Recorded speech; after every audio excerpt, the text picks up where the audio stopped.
This is Good Morning Uganda.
Well, today officially marks the commencement of the anti-bullying week. As a society, we need to realize that bullying still happens in our communities.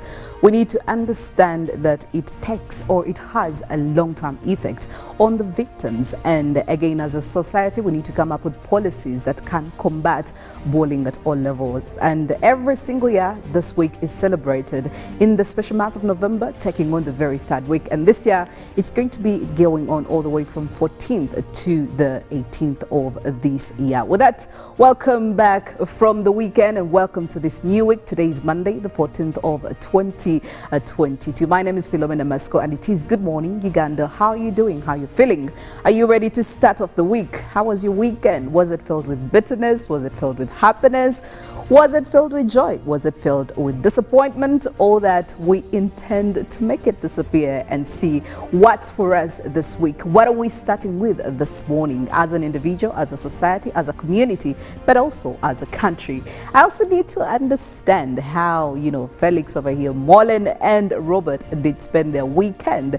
There are very many feelings going on in the air right now as I speak, so I can't gauge where they are, but maybe if I get to know how they slept, they could probably share with us, our viewers, how their weekend was and what's the plan for the week.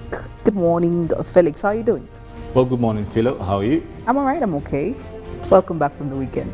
I am definitely back. It was an awesome one. It was lovely. It was definitely one of those that you wouldn't want to miss for any reason. Now, definitely for me, the weekend was fantabulous because one of the events, the biggest events recorded in the history of Uganda, Africa, East Africa, the world and Asia, whatever it will be, did happen. Yes. To the mouth of very many people who thought it wouldn't be as good as it was.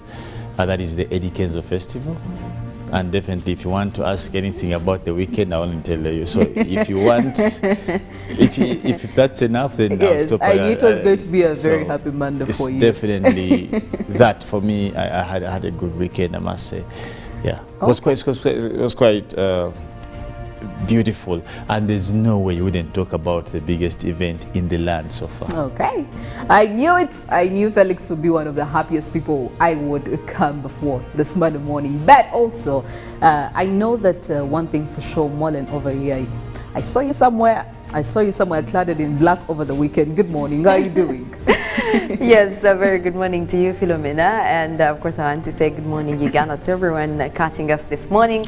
Well, it was a wonderful weekend, and obviously I think I even talked about it on Friday. I knew I would have, movie time, and of course there's a premiere for Black Panther, all adorned in black, just to commemorate the moment within the Black Panther family, but also mourn Chadwick Boseman, and I think that is what it was all about.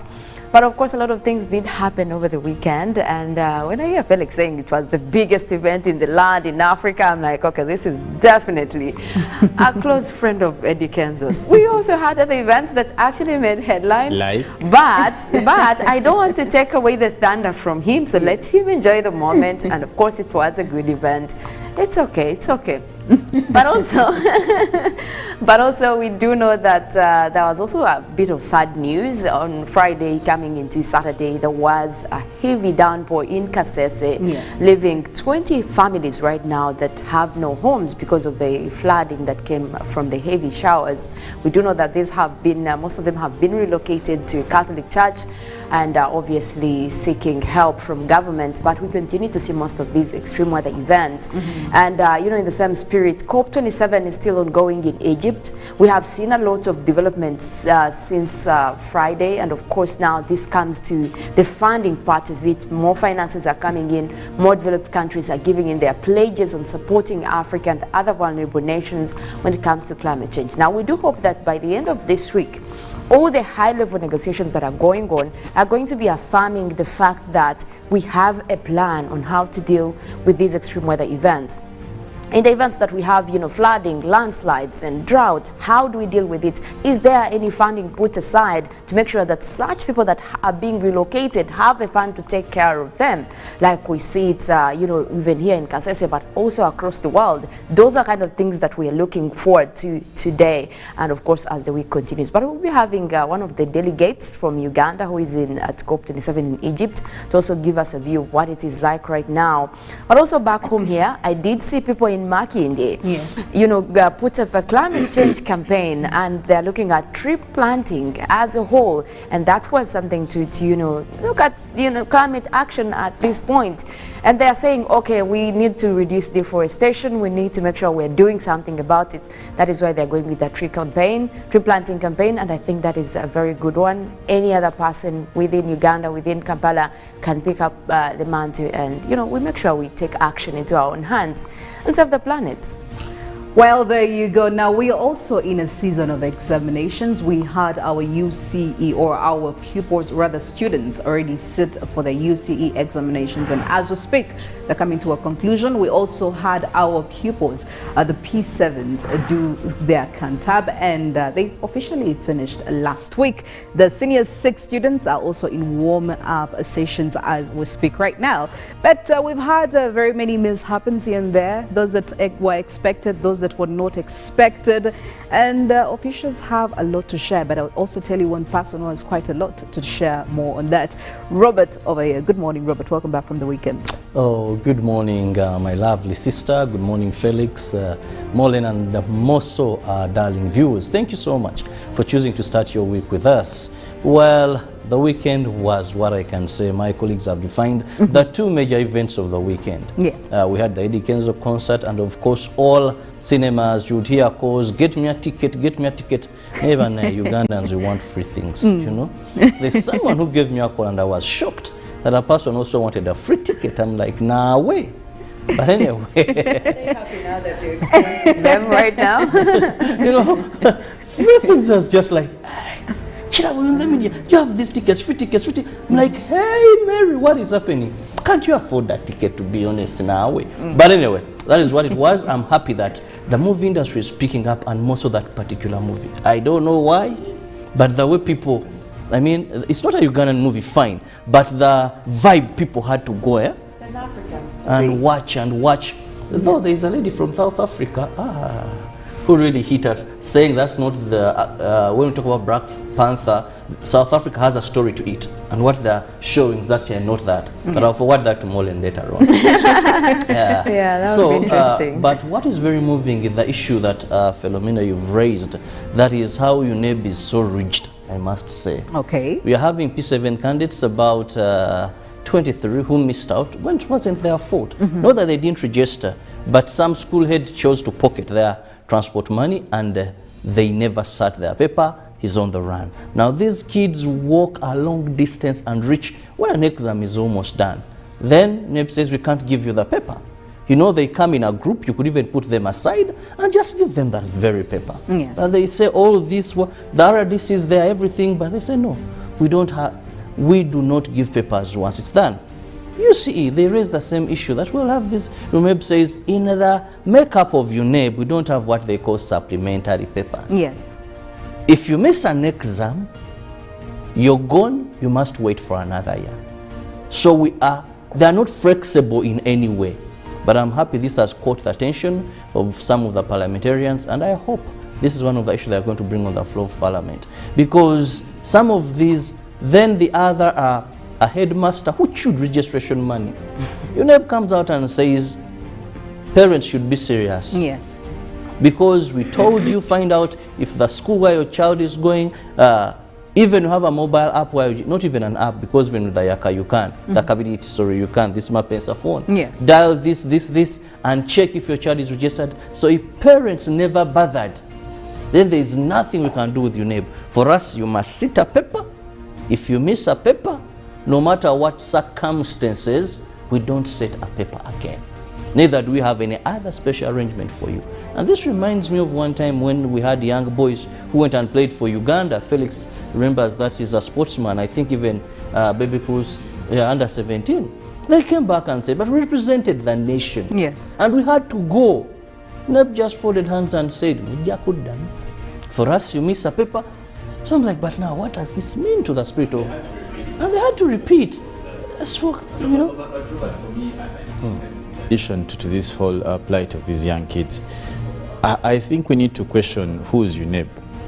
You know, UNEP is not an abstract wall or something. These are people seated in these offices. Yes. Probably they need to be reminded. And you see, that's the problem of actually, it is the great dispensation between the haves and the have-nots.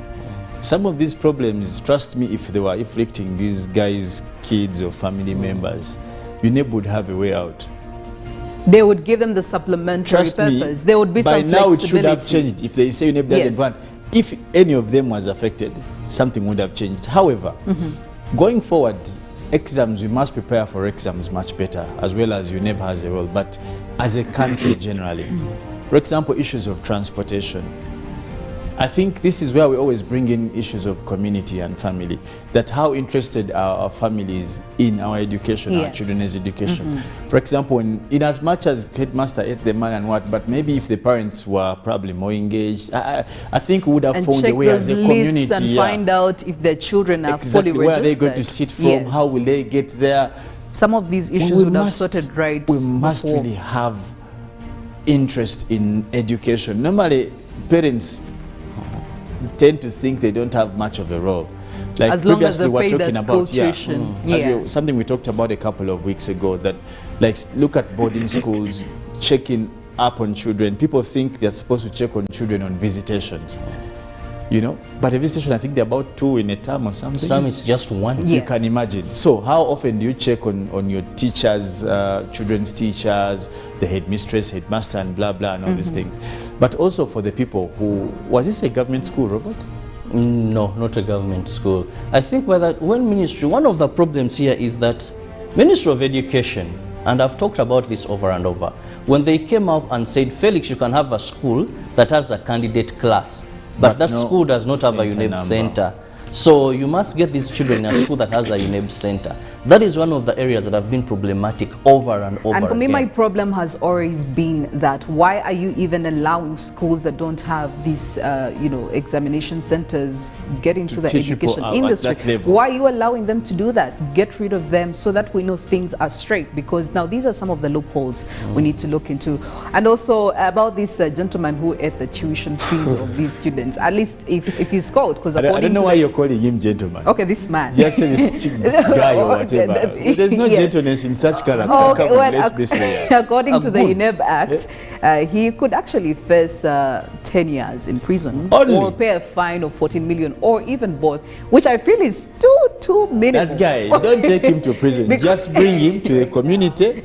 Yes. We are not. We are not. You know the worst feeling, Philo? I don't know any of you. For some of you, I don't know, but I don't know why I'm looking at Philo and Mollen. Yes. No, not Robert today. I don't know if you ever repeated the class. No, I haven't. Philo, no, I never had to do that. Can you say baby? Can you say that on I would, by the way. Yeah, Honestly, one of the worst feelings. Yes.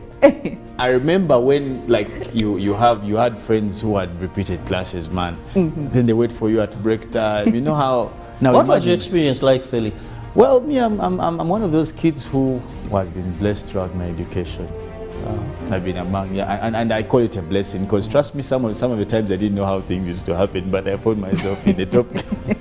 Like I was among the stubbornest, but again among the But it does number. Repeating a class for any student at all levels, so whether primary, whether O-level, whether A-level, it does a number on the child. I remember where I went to, if someone didn't perform very well, they had two options. You either try your talents elsewhere or you rebound a class.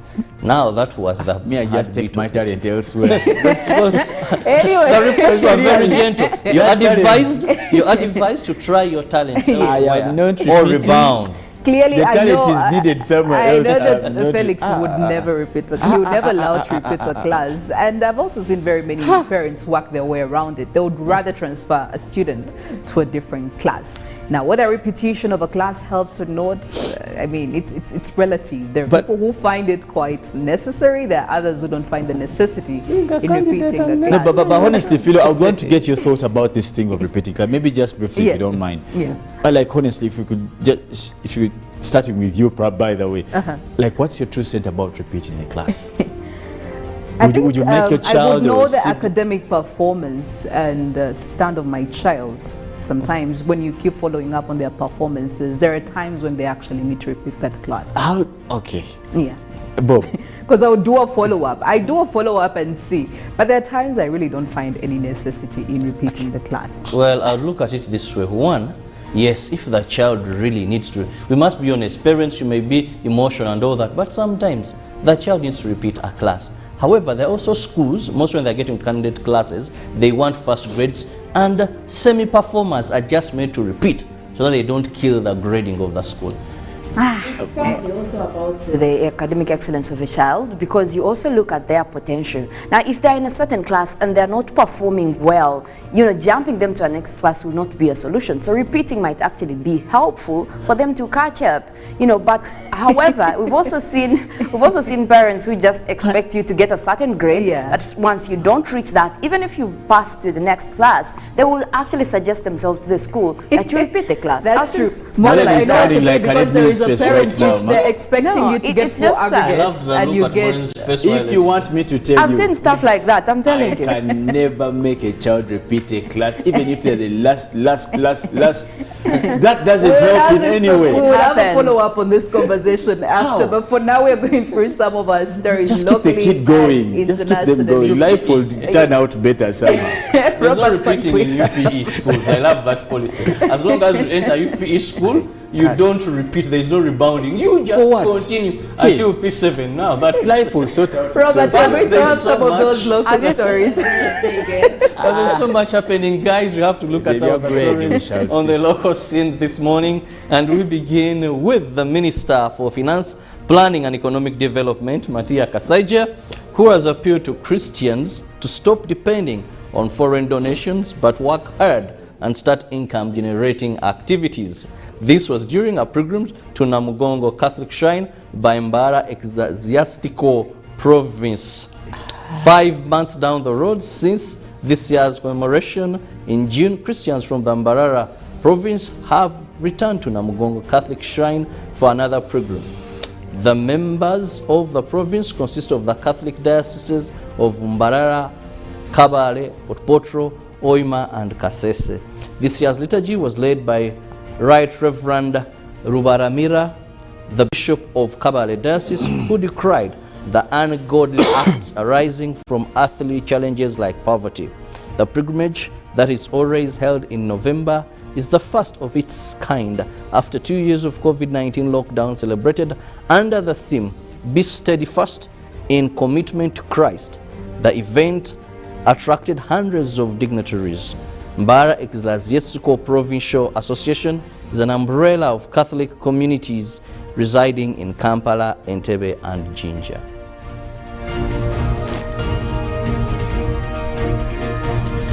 We're now still looking at local stories. Now, it is common for groups of people coming together to create social media sites for purposes of socializing, relaxing and having fun. Now, however, a WhatsApp group started as a mere political platform for sharing ideas in Busoga has graduated into a saving and cooperative community organization. Leaders in Busoga sub-region have described this as one of the proper uses of social media that other groups should emulate.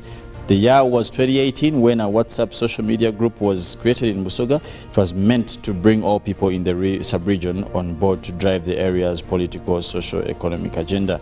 Now, with a capital of less than 20 million, they say it is the beginning of a development and wealth creation journey for Busoga. And moving on from Busoga, we now look at Uganda Electricity Transmission Company Limited has warned of a looming power load shedding in Kampala Metropolitan following the collapse of electricity transmission towers along the Owen Falls Lugogo transmission line in Mukono area. The transmission company blames this mess to a crack down on people who vandalize the towers. The collapse of 4 towers bearing electricity transmission lines along the 132 kV Owen Falls Lugogo line is likely to lead to a load shedding in Kampala. The 4 towers are located in Kivuvu village, Mukono district, and were vandalized and some parts stolen, which weakened the power to deliver the electricity. Owen Falls Lugogo power line supply Kampala metropolitan area, and the transmission body has warned of likely load shedding during the restoration process. Power supply in Kampala metropolitan is currently relying on the Namamve thermal power plant, which can only produce 50 kV, lesser than the 100 kV required per day. Well, Uganda dealers in used clothes and shoes association members have threatened to close shops in 2 days once Uganda Revenue Authority fails to respond to their complaints of new taxes slapped on used goods. A letter from URA dated 5th November 2022 to traders said it was to impose new taxes on used clothes, shoes, bags without consulting traders who are the major stakeholders.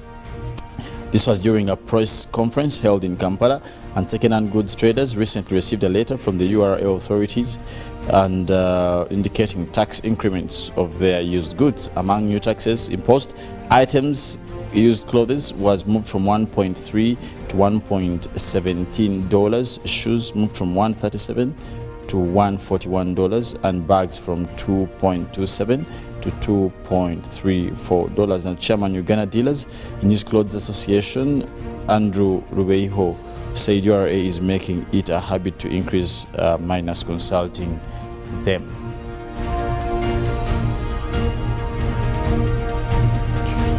And elsewhere, at least 6 people have been killed and 81 wounded in an explosion. Live from Turkish authorities have said the blast happened at about 16:20 local time on a shopping street in the Taksim Square area, the Turkish city's governor Ali Yelikaya said. Vice President Fuat Oktay said the blast was thought to be a terrorist attack carried out by a woman. President Recep Tayyip Erdogan said the perpetrators would be punished. Now, speaking at a news conference in Istanbul, he condemned what he called the vile attack and said the smell of terror was in the air.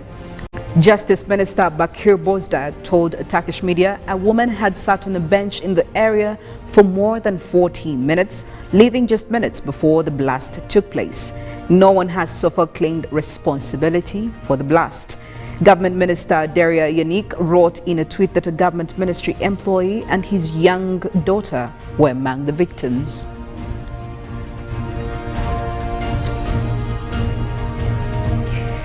An idyllic paradise of palm trees and pineapples, sand and serenity is what comes to mind when you think of Bali. But this week, the Indonesian island is hosting what could well be the most strained edition of the G20, or Group of 20 Nations. The annual summit, which includes 19 advanced and emerging economies and the EU, was created after the Asian financial crisis back in 1999. And it considers itself something of a superpowers club that manages future crises. And this time, there are plenty on the discussion block: the Russian-Ukraine war, brewing US-China tensions, soaring inflation, the ever-looming threat of a global recession, nuclear threats from North Korea, and perhaps most alarming of all, a rapidly warming Earth.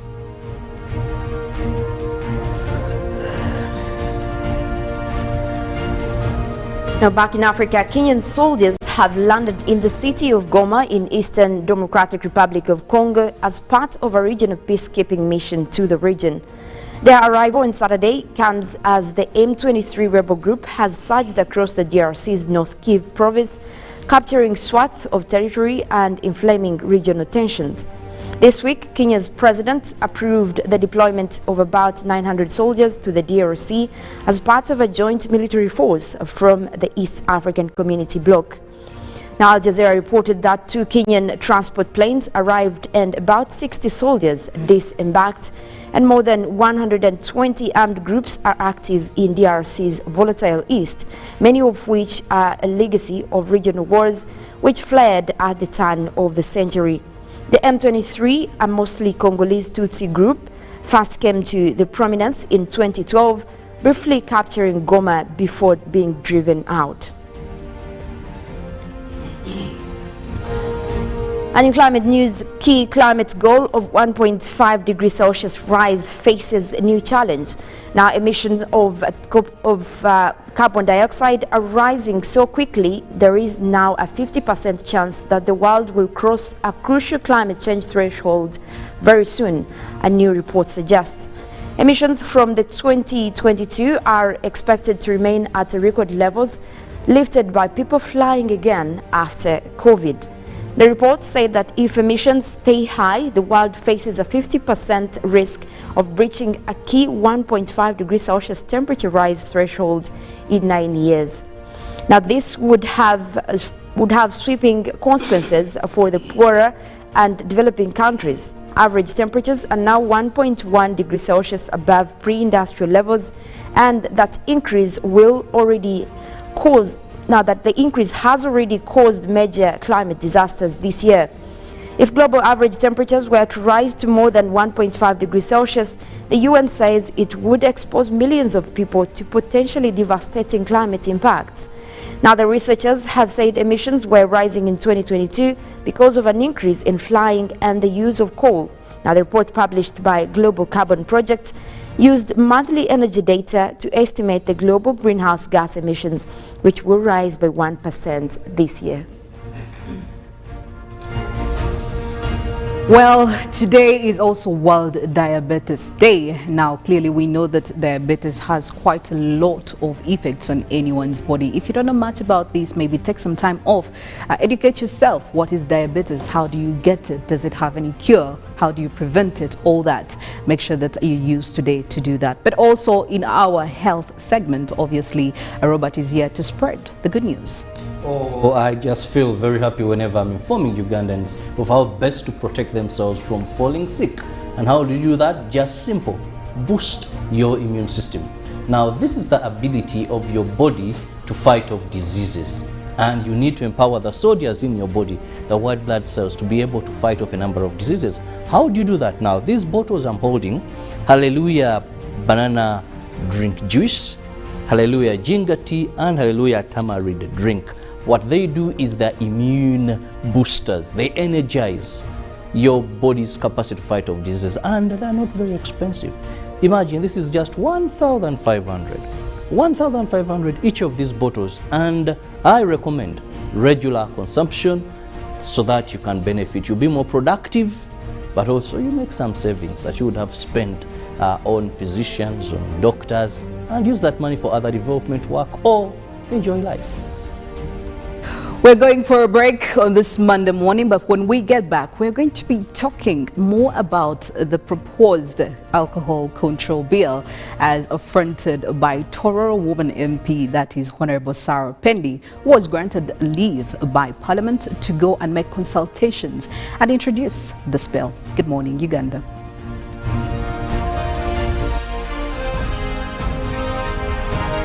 UBC Studios in Kampala. This is Good Morning Uganda.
Well, today officially marks the commencement of the anti-bullying week. As a society, we need to realize that bullying still happens in our communities.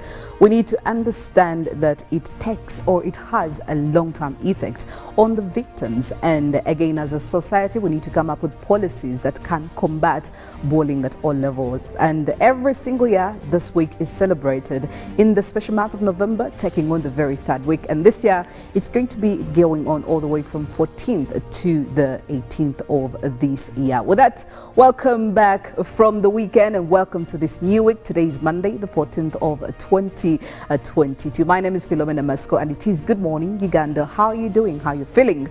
Are you ready to start off the week? How was your weekend? Was it filled with bitterness? Was it filled with happiness? Was it filled with joy? Was it filled with disappointment? Or that we intend to make it disappear and see what's for us this week? What are we starting with this morning as an individual, as a society, as a community, but also as a country? I also need to understand how, Felix over here, Mollen and Robert did spend their weekend. There are very many feelings going on in the air right now as I speak, so I can't gauge where they are, but maybe if I get to know how they slept, they could probably share with us, our viewers, how their weekend was and what's the plan for the week. Good morning, Felix. How are you doing? Well, good morning, Philo. How are you? I'm all right. I'm okay. Welcome back from the weekend. I am definitely back. It was an awesome one. It was lovely. It was definitely one of those that you wouldn't want to miss for any reason. Now, definitely for me, the weekend was fantabulous because one of the events. Live from UBC Studios in Kampala. This is Good Morning Uganda.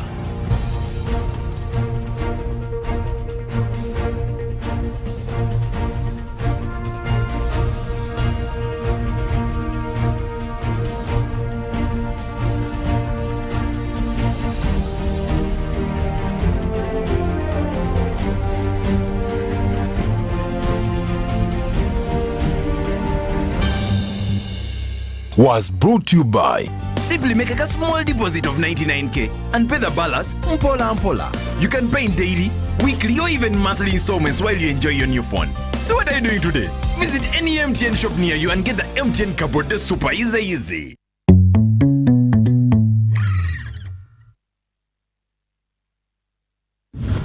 We bring you a fresh, well-researched program to help you identify opportunities for investment, job creation, growing your entrepreneurial skills, wealth creation, and social transformation. We have a product that is ready for schools, supermarkets. Create wealth, transform livelihoods, the passion and drive to succeed, and the right mindset to grow your business. Create wealth, transform livelihoods. Brought to you by Operation Wealth Creation.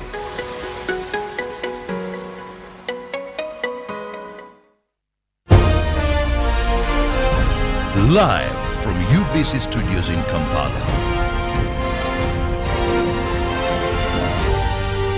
This is Good Morning Uganda.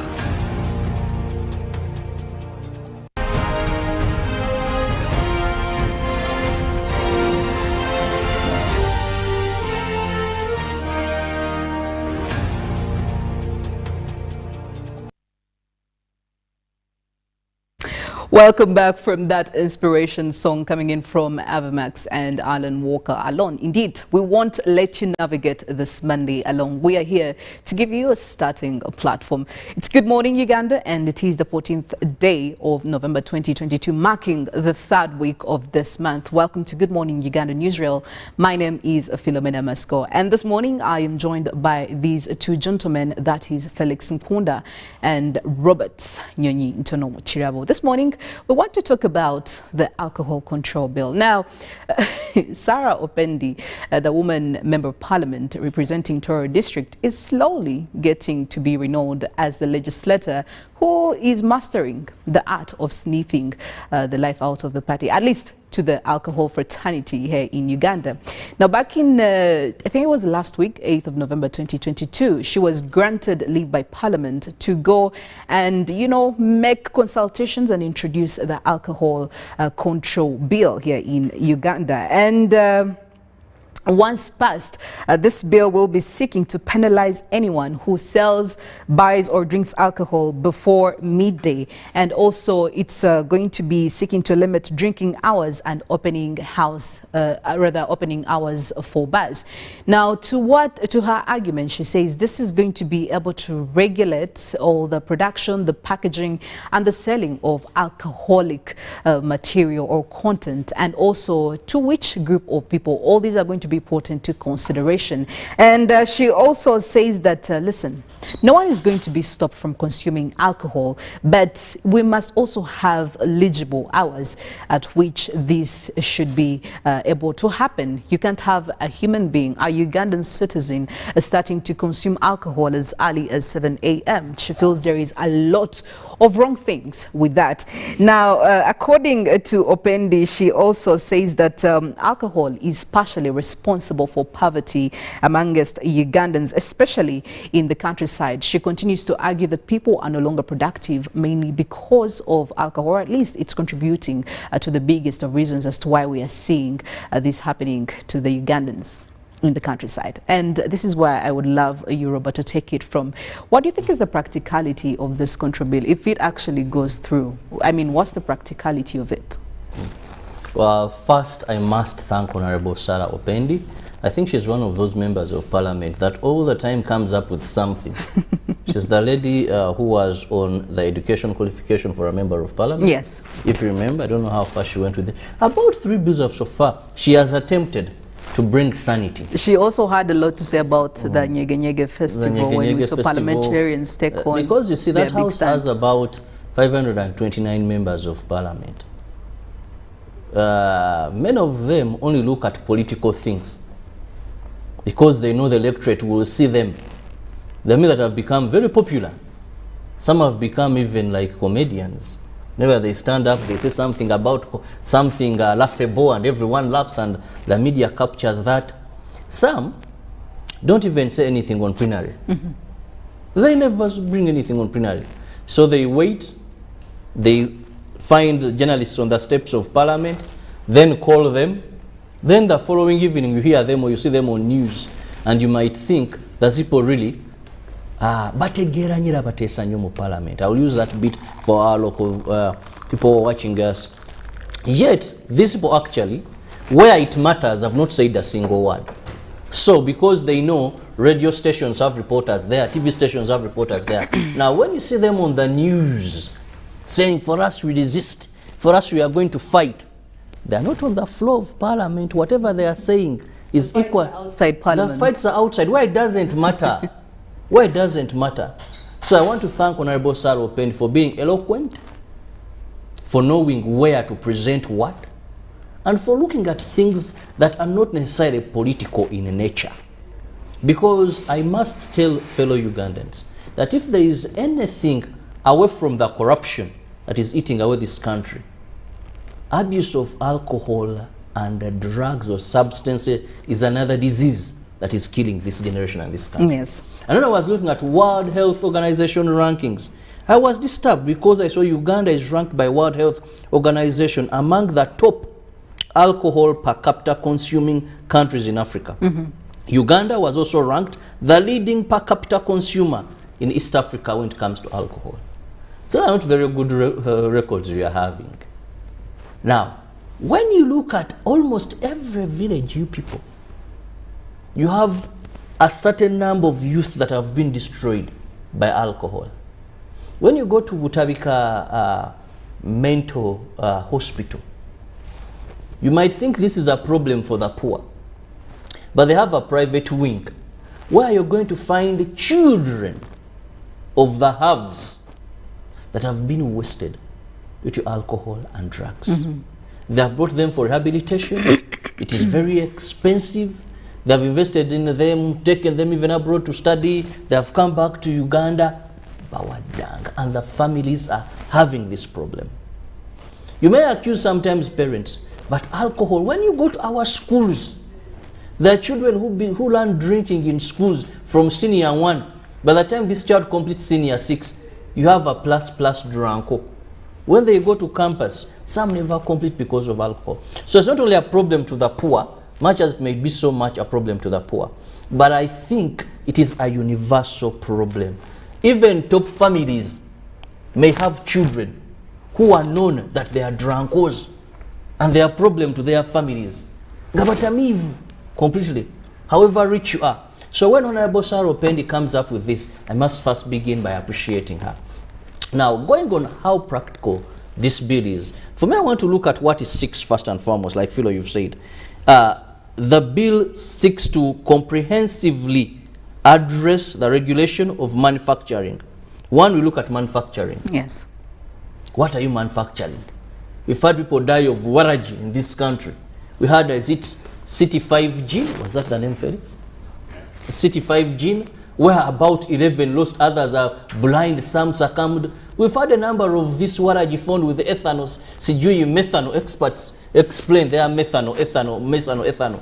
But when people have already gone. Now, if we look at the manufacturing, what are you manufacturing? I think that is easy. Yes. If there's a stringent law, Uganda National Bureau of Standards, if people know that they are going to be charged, to ensure that what is coming out, if it is alcohol, it is alcohol that should be alcohol. Now it goes ahead to look at, to look at also consumption of alcohol and drink. I think that is where our thing that has taken so much of people, time to drink, comes in. They want to freely consume alcohol at any time of the day and night. I've been to places, I've moved in some of these happening cities. Sunday morning, people, they drank, they begin on Friday. And a person will tell you, me have not gone back home. I'll go back on on Monday morning. On Monday morning. Even a person leaves home on Friday and at this bus spot, drinking or moving from one place. We saw a gentleman who said, for me, I can take 10 beers in 10 bars. Here I take one, I move, I take another. So when we look at drinking hours, because we must be productive. If we say bars open at 5 and bars must close at midnight, then, you know, drinking alcohol when you're home alone is not as drinking alcohol when you're in a bar. Yes. When there is music, you're enjoying. Then you take more. Of course, I know Felix can attest to these facts. I'm not the one saying the fact, it is yours. Rather than when people gather together, they're taking alcohol. Now, if you're looking at the manufacturing, you have the right product. You're looking at regulation of time. One thing I know with our police, tell them to begin a crackdown. Those guys will, reason being, it has a financial implication on it. When they come and close your bar today, they come arrest people today, it may, in one way or the other, try to limit it. Though during COVID-19, we saw people who would lock themselves and drink, but it was that. So again, away from now the time, it also looks at advertising of the drink. Yes. I've looked at a number of adverts of these alcoholic drinks. There are those that are in these bottles like Hallelujah, if you've noticed, these locally manufactured. They call them kombucha, Felix? No idea. Okay. Kombucha, yeah. Kombucha. Kombucha or something like a drink like Hallelujah. No, that category, kombucha is a category. It's a drink, it's an alcohol drink. It has alcoholic content, so not that, but it's not the mature thing. I didn't know. They are classified in a term called kombuchas. I have someone who did food sciences and was trying to explain to me what kombuchas are. Like, it's like you talk of spirits, you talk of wines, also kombuchas have that role. But you see, they'll show like the word, this is the alpha and omega of success. When you, the adverts, the way they are done, they're so enticing. They're so enticing, you know, very enticing. That's persuasive advertising. Then, but not for, you're not going to sell poison, you know, and advertise it because it can, you get it. So she wants to look at the adverts. And I think here, if you have the Uganda, that is UCC, which sometimes I want to say is failing, because when you look at adverts of these traditional whatevers, there is a law clearly that stops certain adverts, but I see them all over radio stations, and I wonder if that law is there or not. Yet I know it's practically there. So when you look at manufacturing, now you look at time of consumption, you look at the adverts that are being put on air, what do they do? Then it goes to another part I've enjoyed very much, which is rehabilitation of persons affected by alcoholic drinks, among others. Now, look at these 4 areas that this bill is targeting. I would say they're all practical. They're all practical. The only problem is that, you see, our society, we've become so good with enjoying money. We are selling our souls to the devil. I want to give you a small example, and I hope Honorable Saro Pendi is watching and listening to this. Honorable Saro Pendi, it is in this country, through Parliament where you sit, and where you've been for some time, and also you are Minister Honorable, that we saw them pass something called banning Kavera of 30 microns and below. Some of us who are in farming were so excited. We even went and said, you cook, you don't survive. Let's eat, because you know the soils, our future generations will use them. But I want to tell you, Honorable Pendi, because it had an implication with finances, till today, my sweet sister here, Philo, will tell you, and my good brother, Felix, that Kavera of 30 microns and below is still being manufactured. No matter what regulations you put in place. Now, I want to remind you that alcohol business is one of the businesses that are giving Ugandans employment. These bars, people don't go to bars to take soda. So you're touching on the lives of waitresses, you're touching on the lives of DJs, you're touching on the lives of even artists themselves. Above all, you're going on lives of investors that pay great money. Taxation. If you ask these brewing companies how much they contribute to our tax base, I'm very sure among the top 20, you can't miss them being there. Now, we'll be getting into more of that money. How much will Uganda be losing if this contra bill is put into place? But also, this bill was really so much into the left side of very many people, even the legislators. They made a lot of noise. If you watched that parliamentary session, we had very many parliamentarians in total disagreement. Do you know why? Well, I mean, no, we know. Let me just give you a point of information, Philo. There was a man called Lawrence Niwabini. He was once the traffic commandant for Kampala Metropolitan. So he launched by then an operation called Kawunyemu. And it's shocking, he was able to capture a number of MPs, including my good friend, who is no longer an MP, Chamadidi. So they found themselves in Kawunyemu. They brought the man to Parliament. He was cautioned and told never to repeat Kawunyemu. But praise the name of the Lord, is now the head of the traffic department, Uganda Police Force. Well, even the spokesperson for government, that is Ofuno Pondo, did say, in the aftermath, he did say that this bill must fail. But anyway, looking at all from the legal bit, we already have laws, alcohol laws in place. Felix, I mean, we do have the Liquor Act, we have the Portable Spirits Act, we have the Nguli Act, Manufacturing and Licensing Act, but Opendi believes that these are not strong enough to control what she believes that the provisions that have been put into this bill can control. I don't know, does this argument have water according to you? Well, it does. I would respect Honorable Sarah Opendi's opinion, and I must credit her for her courage. You see, one of the hardest things to take on are the drunkards.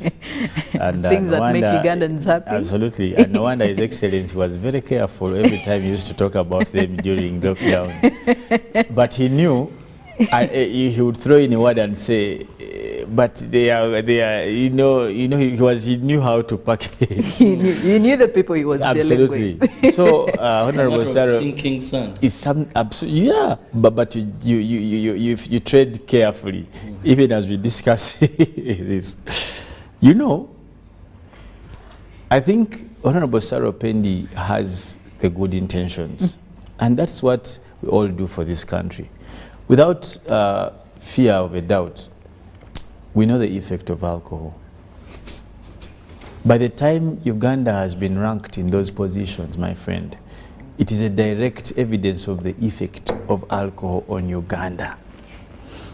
It is easy for you to let go or to laugh about it when you've not had a family member, when you've not had a spouse, when you've not had a child or a parent. I know very many of my peers who never went to school because of that thing you call alcohol. As a litigant, I know for a fact that many families have broken up because of this thing you call alcohol. Yes. So it's not something we should discuss lightly. It's not just even about, Robert, the small bars, the time or what, but it's a reflection of a society that is decaying. If I asked you for maybe, and I can ask Robert and Philo, any of you, what are the uses of alcohol? Felix. I'm just saying, you can just give one and Philo can give one. Let me give one and Philo will give the rest.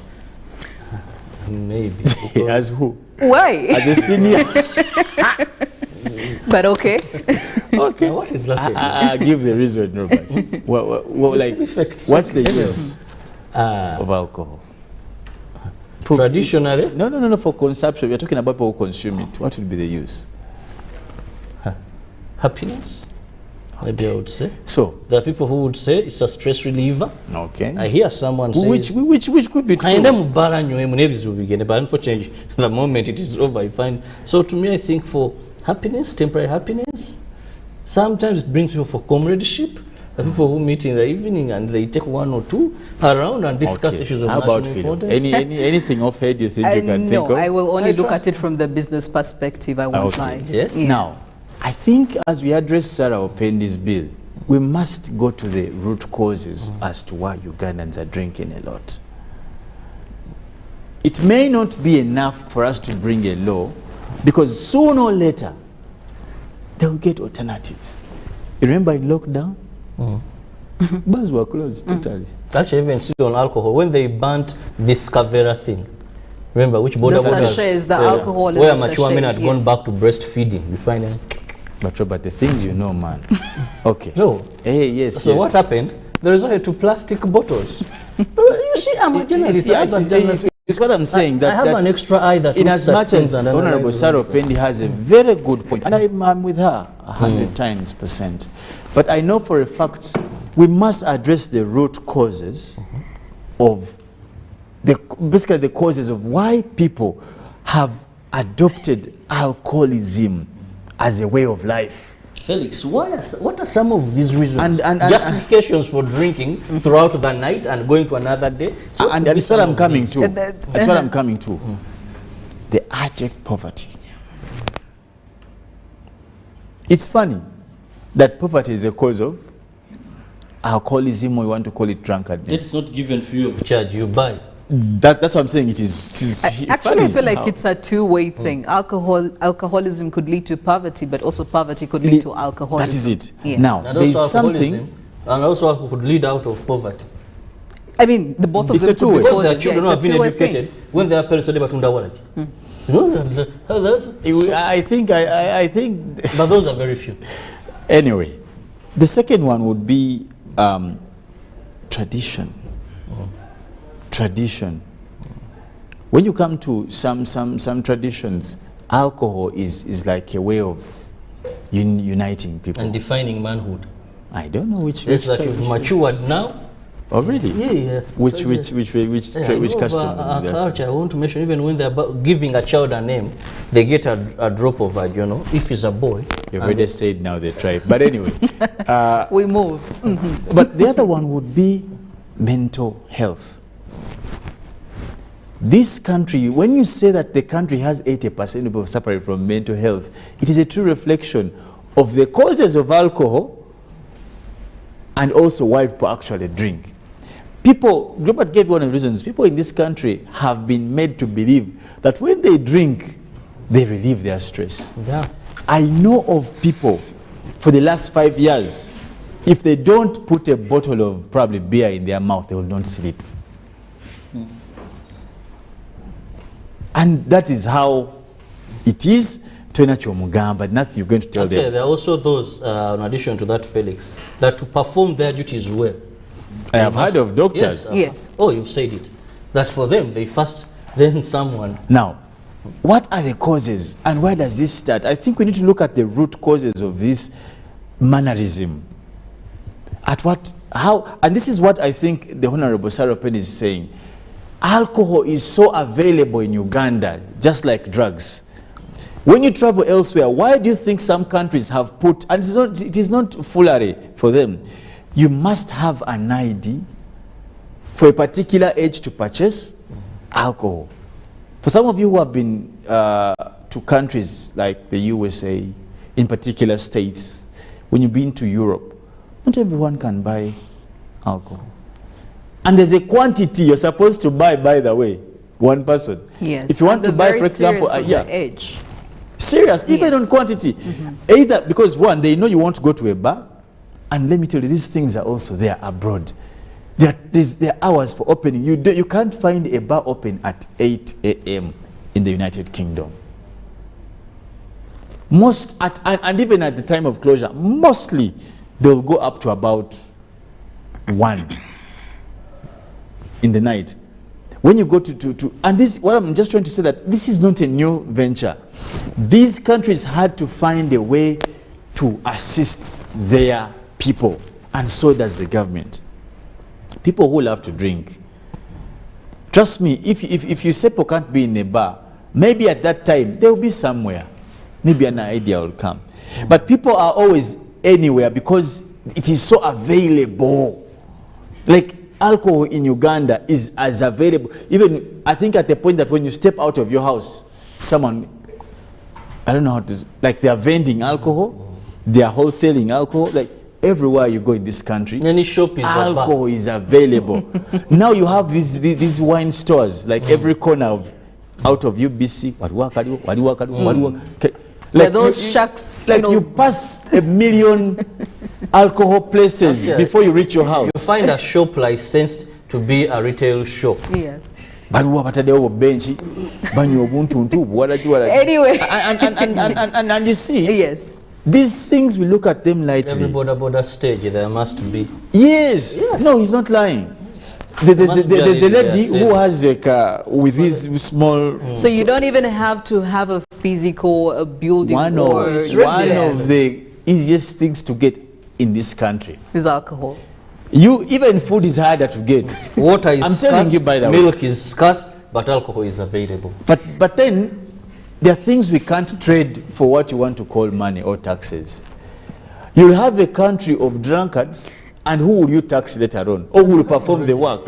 While we are on that topic of taxation, talking about future tense. According to some of the stakeholders in this industry, they believe that if this bill is put into action and drinking hours are restricted to say maybe 5 a.m., Uganda could lose about 50 billion Ugandan shillings per year. And they believe that this is just a copy and paste scheme from these other countries that you've been talking about.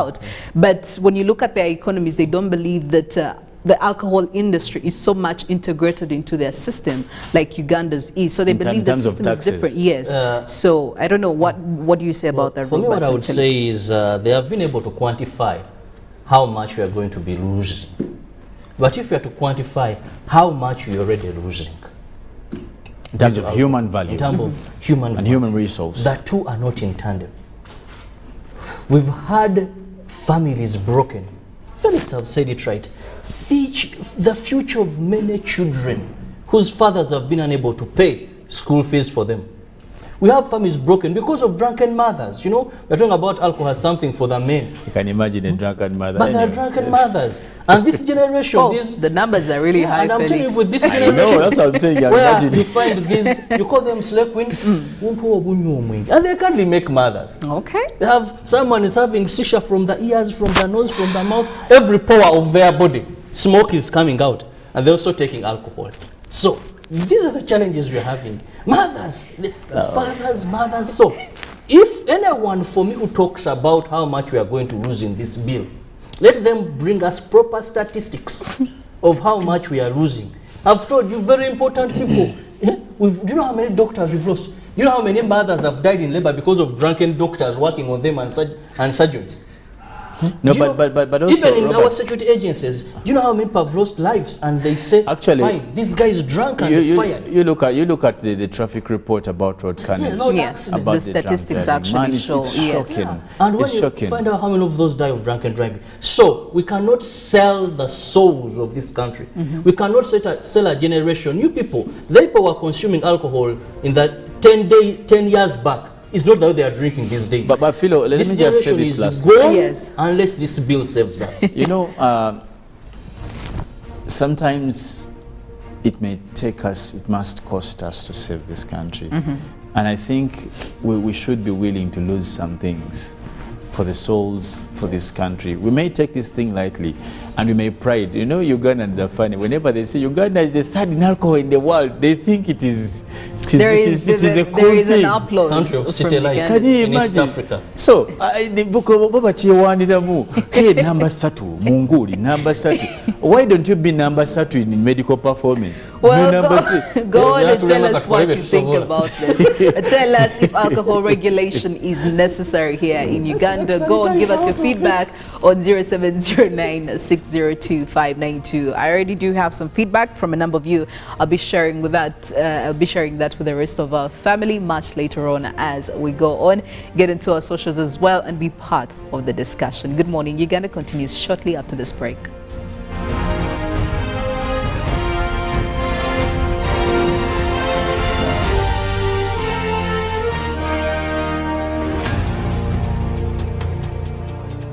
Get connected today with the My Airtel 4G smartphone, the most affordable smartphone in Uganda. You get to enjoy free 1 GB for 1 whole year. My Airtel 4G smartphone, your best value for money. Visit the nearest Airtel outlet today and get one at only 250,000 Uganda shillings. Airtel, the smartphone network. The Tales of Kasozi, brought to you by Uganda Communications Commission. Hello? Hello? This is Kasozi. How can I help you? Hey, Kasozi, my brother. Long time. We last met when we were at campus. It's been a while, but you are the person I'm looking for. Campus? Really? Hey, you don't remember me? Okay, so how can I help you? I'm stuck in Gulu making millions and I need to urgently send money to my sick mother. But I can't find any mobile money agent near me. I've sent the money to your phone, as you can see the message. It might take a few minutes to come through, but I urgently need you to send the money to my mother. Let me send you her number and you send it to her chap. My friend, I'm afraid your mom is going to die. What? Because I don't know you, I never went to campus, and I'm also in Gulu. So can we meet at CPS, we talk about it? Stay tuned for what Kasozi does next. Tofera. Refrain from unnecessary engagement with strangers over the phone. This message is powered by the Uganda Communications Commission. Live from UBC Studios in Kampala.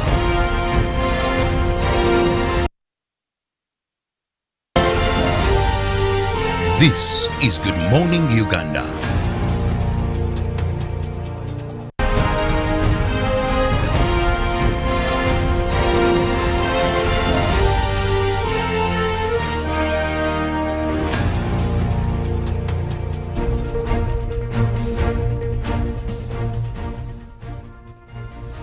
The press review this morning, starting off with the Daily Monitor, why government is seeking 2 trillion Ugandan shillings loan, and the new government request to potential private sector lenders in the world to advance its £500 million to close the budget gap comes amid ongoing syndicated 1.7 trillion Ugandan shillings borrowing.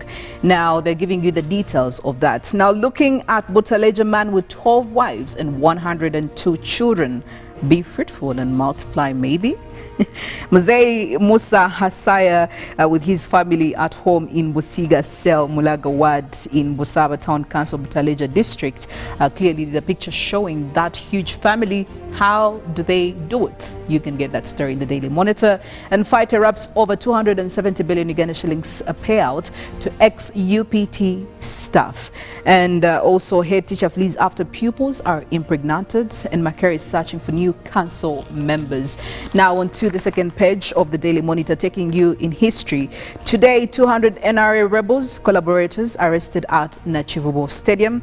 Still today in history, volcano erupts in Colombia, killing about 20,000 people. And we cross over onto the New Vision, where they're showing you a big headline right there. Government vets parish SACCO's leaders and the final progress before SACCO's members receive cash. That is on page 5. Also, how hackers used 1,840 SIM cards to steal 7 billion shillings. That is in the New Vision for you. They also give you a picture right there of retired generals endorsing Museveni. And that is a story on page 7 of the New Vision. Exclusive, how Busika police attack was executed. Those are details on page 3. And of course, crossing over to health, Acheng donors clash over the Ebola funding. That is on page 6. And also in lifestyle, they give you Biniman Kenzo light up Kampala.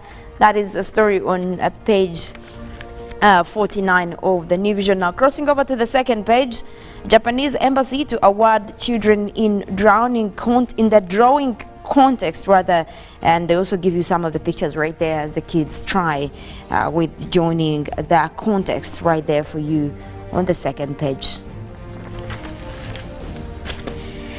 And in the sports section, Daily Monitor, starting off with players pushed past acceptable limits. That is the Fifth Pro having quite a lot to say about that. And Neymar's last World Cup, maybe, maybe not. And looking at the FIFA World Cup Qatar 2022, official countdown with only 6 days to go. Now, Portugal can count on Ronaldo, but this is still a bit questionable. We don't know how true that is, but you can find out the true and full story in the Daily Monitor this morning. And the New Vision Sports, more on the varsity sports as we talk about the University Football League finals. Now that is obviously giving you a picture right there of the winners as we talk about that is the Uganda Matters University sitting on the Pepsi University Football League throne once again. Now lots of glory right there as UMU Nkozi being crowned champions, and of course that is a huge story in the New Vision Sport, but also they're giving you more on what to expect for World Cup, your World Cup paper, and of course also looking at Portugal can count and Cristiano Ronaldo in Qatar. That is also a story for you right there. Kane is in the peak form, and of course Brazil to get the 60th. A lot of stories across the world for you right there. They also give you Argentina's Lionel Messi, of course, in his attempt for the World Cup. And crossing over to the Daily Nation, man on a mission. Ruto's 126 meetings in 60 days. You can call this an evaluation of what he has done in the first 6 days as the president of Kenya. Now, he's held about 126 publicized meetings in his 60 days in office, hosting as many as 4 a day amid pressure to deliver on the many promises he made on the campaign trail. So you could say the big man is actually not sitting. And also bringing you a breakdown of what offices he's had outside Nairobi. And PS nominees line up for vetting by members of parliament starting today. And still in more stories, prison break, no prison break as committee turns to modern security technology. And still in regards to COP27 will ensure good use of climate funds, says World Bank official. Of course, more details about COP27 will be coming in from Mollen, just a couple minutes away. And also looking at the 2022 World Cup, funds, trophy and teams start arriving in Qatar ahead for football spectacle. Well, in regards also to the topic of discussion we had a couple of minutes ago in the newsreel about alcohol regulation here in Uganda, we do have quite some feedback coming in from some of you, our viewers. And Nassis from Mbara, you're saying as government regulates the consumption of alcohol, they should find out why people choose to go for alcohol. And also coming in from Derek, you're saying, good morning, family. I personally support the Honorable's idea. Trust me, alcohol has done more harm than good. It's the major source of domestic violence, poverty, school dropouts, etc. We need regulation before it's too late. Thank you so much, Derek, for that feedback. And also coming in from another viewer, you're saying the issue of alcohol can be solved by effective government-enforced legislation. Problem is government at the same time is not ready to lose the billions of tax revenue. So long as there is tax revenue, you can do almost anything in Uganda. Well, the conversation is still going on onto our socials. Go ahead and tell us what you think. What's the relevance of the regulation of alcohol consumption here in Uganda? What does it bring to the table? This very specific bill as affronted by by Honorable Sarah Opendi, the woman MP of Toro District. Well, also making us switch up to our traffic this morning. It's Monday, quite a busy morning, I must say, and clearly people are coming in from the weekend. Everybody's rushing, so I could say that these hours are quite rushing ones for people trying to make their ways to office, to their businesses and all that. So I want to draw my focus on the city center, the main key areas, looking at Yusuf Lule Road, looking at John Babiha Road, Old Chira Road, also looking at that is Kampala Ginger Highway and also Kampala Road. I could say that maybe to take it from Mulago roundabout as you're trying to make your way around Yusuf Lule Road headed towards town. For now, as we speak, I could say that these bits of the road are a bit free, so it could be easier for you to navigate. And of course, this is around Kampala Central Division.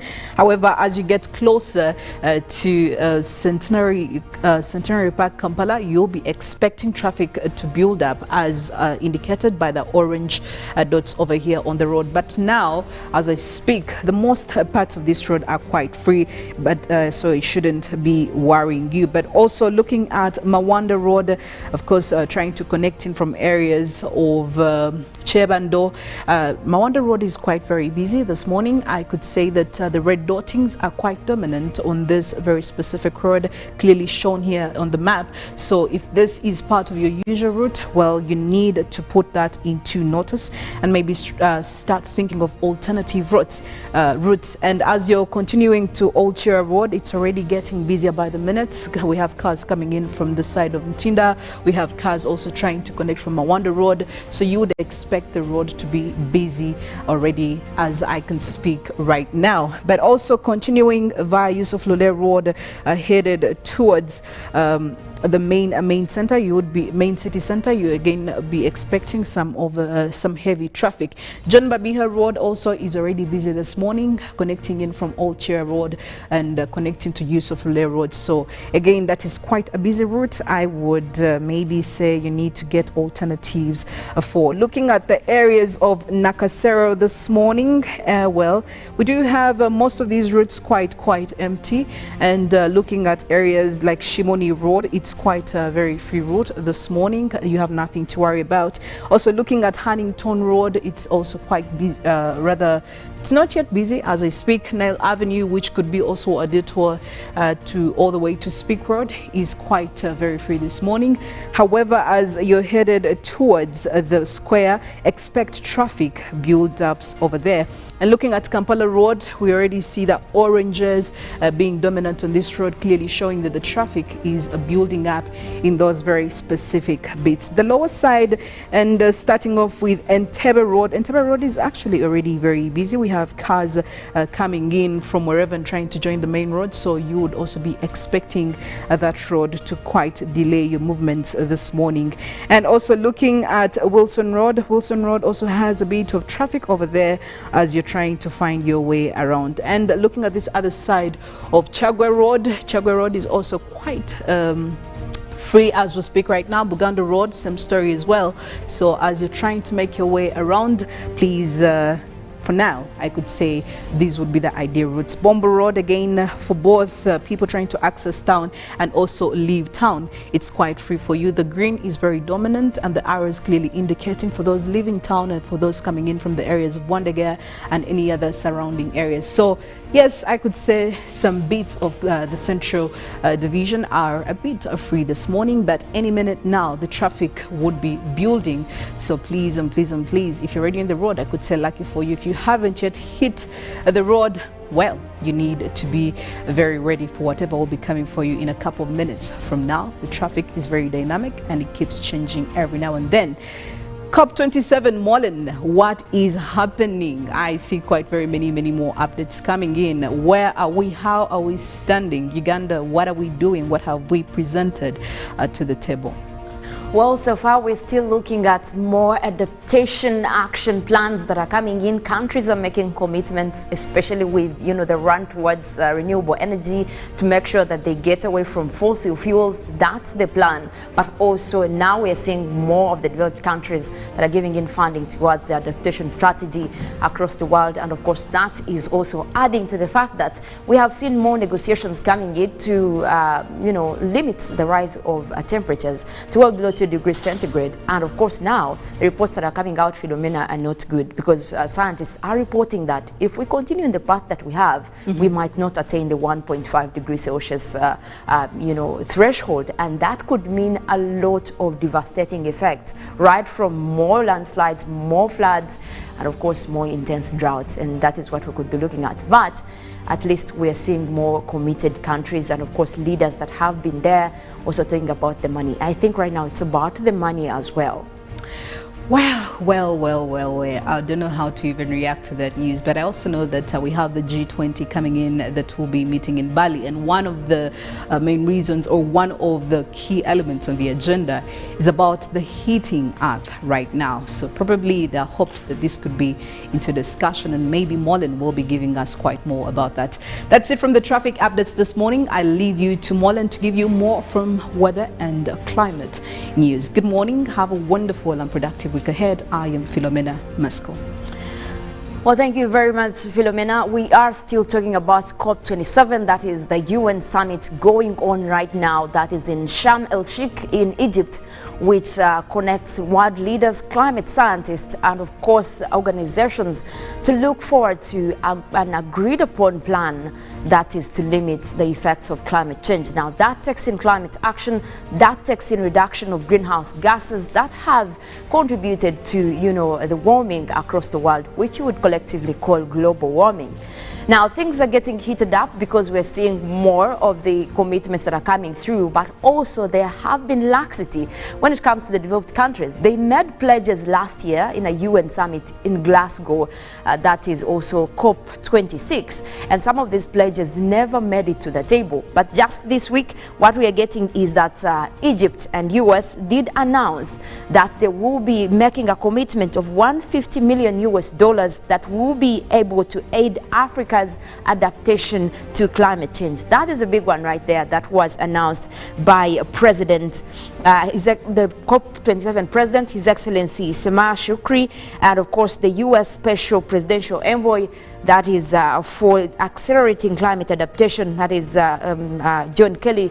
And on this announcement, they also did talk about the initiatives that would be put across and accessible for Africa to look at the adaptation strategy. Now this morning we're going to be joined by Bob Natif, who is the Assistant Commissioner, Climate Change Department under Ministry of Water and Environment, and of course he will be taking us through what is there so far. And now that we see this big announcement, are we able to tap into that as Uganda? And of course, because we know that most of these funds have also been coming through mostly towards vulnerable nations to climate change, and how far are we going to be benefiting from this fund, but also some of the announcements that were made earlier as COP27 was kicking off on some of the initiatives that we are looking forward to now. This is not just a commitment from the US. We also did see the EU making commitments, especially towards funding more on renewable energy than funding the fossil fuel projects. Now that is also one thing that African countries have been consistently concerned about during COP27. But is there a green light?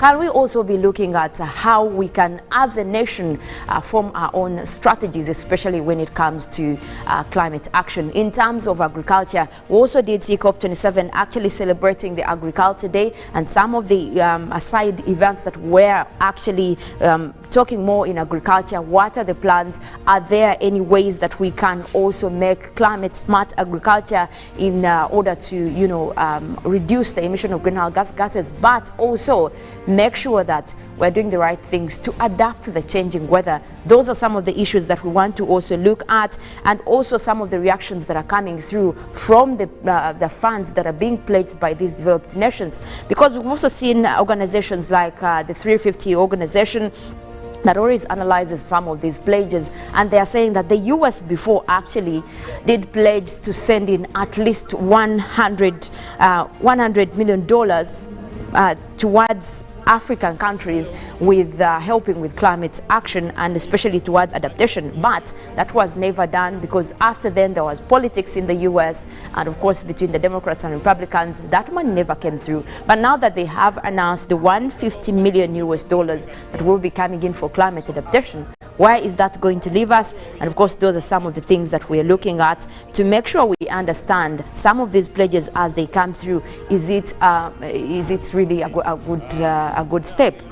Also did see, at least from the speech that President Joe Biden was giving, this is something that was awaited for. Now, he did speak about using public finance to unblock billions of money also from private investment. Now, this is where private sector is also coming in because, well, we might look at some of this climate finance going through government, but where does that leave the private sector? Now, these are also some of the initiatives that were announced before at COP27, talking about private sector involvement, and also they did launch an initiative that is called Climate Finance Plus Initiative. This is aimed to support global countries in issuing global funds, and of course when it comes to green bonds, actually, as they're calling it. And of course now most of these commitments are adding to that. You also look at more of that is especially towards the reduction achievements in terms of greenhouse gases. Now, the US did also launch and their initiative that is in support of the recent bill which they passed, that is the Inflation Reduction Act. And of course, this also takes in climate change as a huge part of the act. Now, they are also talking about that, but particularly we are looking at more countries. Where is China? Where are some of these countries that are big emitters because they are particularly responsible for all the climate chaos that we have. And we do know that developing countries have contributed less. We are not having a lot of industrial action. We haven't been using a lot of coal. So meaning that the way we've been polluting the environment is not as big as these guys have been doing. So this is why we're saying you should pay up. We've asked the US to pay up. They are making commitments to pay up. But you look at big emitters like China, big emitters that have been coming across even from Europe. Where are they in terms of some of those commitments? We are yet to see. France did come to also announce that they will be looking more into supporting renewable energy. That is something we are still looking forward to. And also the fact that the French president was at COP27 at the beginning of the first days. Also, he did make an announcement to say that they will be looking more into what they can support with Africa, especially most vulnerable nations. That is something that we're still looking forward to, and we could be having more of those announcements as we continue. Now, we do know that this week at COP27 is going to be mostly when it comes to ministerial week. We're looking at more of the experts bringing in the information that they have gathered and also counting on the world leaders to decipher their commitment. What can they do on some of these reports that are coming in from the scientists? We do have the Intergovernmental Panel on Climate Change, that is IPCC, on board. Of course, the organization that has been responsible for giving us most of these assessment reports. And in their recent report, of course, they're also talking about the rise in temperatures and how we could be losing track when it comes to 1.5 degrees Celsius threshold. And of course, where does that leave the developed nations? Where does that leave Uganda? Do we have to accelerate our plans as well? We have fronted, as Uganda, we have fronted our nationally determined contributions towards that to make sure that we're able to, measure up with the world. And of course, right now we are joined with Dr. Bob Natif, who is the Assistant Commissioner of Climate Change Department, Ministry of Water and Environment. Now, Bob, thank you very much for joining us this morning. We want to understand how COP is looking like right now, and of course, some of the initiatives that have been done. We've been talking about the Africa Adaptation Strategy. We did see the US giving in more funding, and of course, we know that there are more initiatives that are coming towards that. But where do we stand as Africa, but also as Uganda? Are we looking at more of what we could be getting from these initiatives? And of course, as a delegation out there, what is that major initiative that we are fronting as a country and looking to benefit, especially now that we are talking about climate adaptation? Okay, thanks very much, Mollen. Good morning. Morning, viewers from Egypt, Sharm el-Sheikh, and I'm very happy and excited to be a part of this discussion this morning. You've talked quite extensively about so many things that are running through, but I think given the little time that we have, I'll try to summarize these in 3 or 4 issues. But I think the first thing before we go into the exact detail of where we are It's useful for me to give the context of where these negotiations are coming from and why, ideally, by extension, do we even have to participate as a country.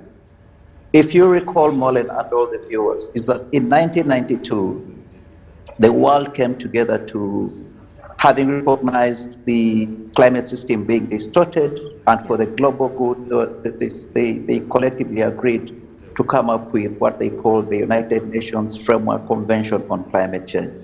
So that is a very key document that we need to make reference to at every conference that we go to, because it's a basis for all countries coming together to address the challenges that the climate system is faced with.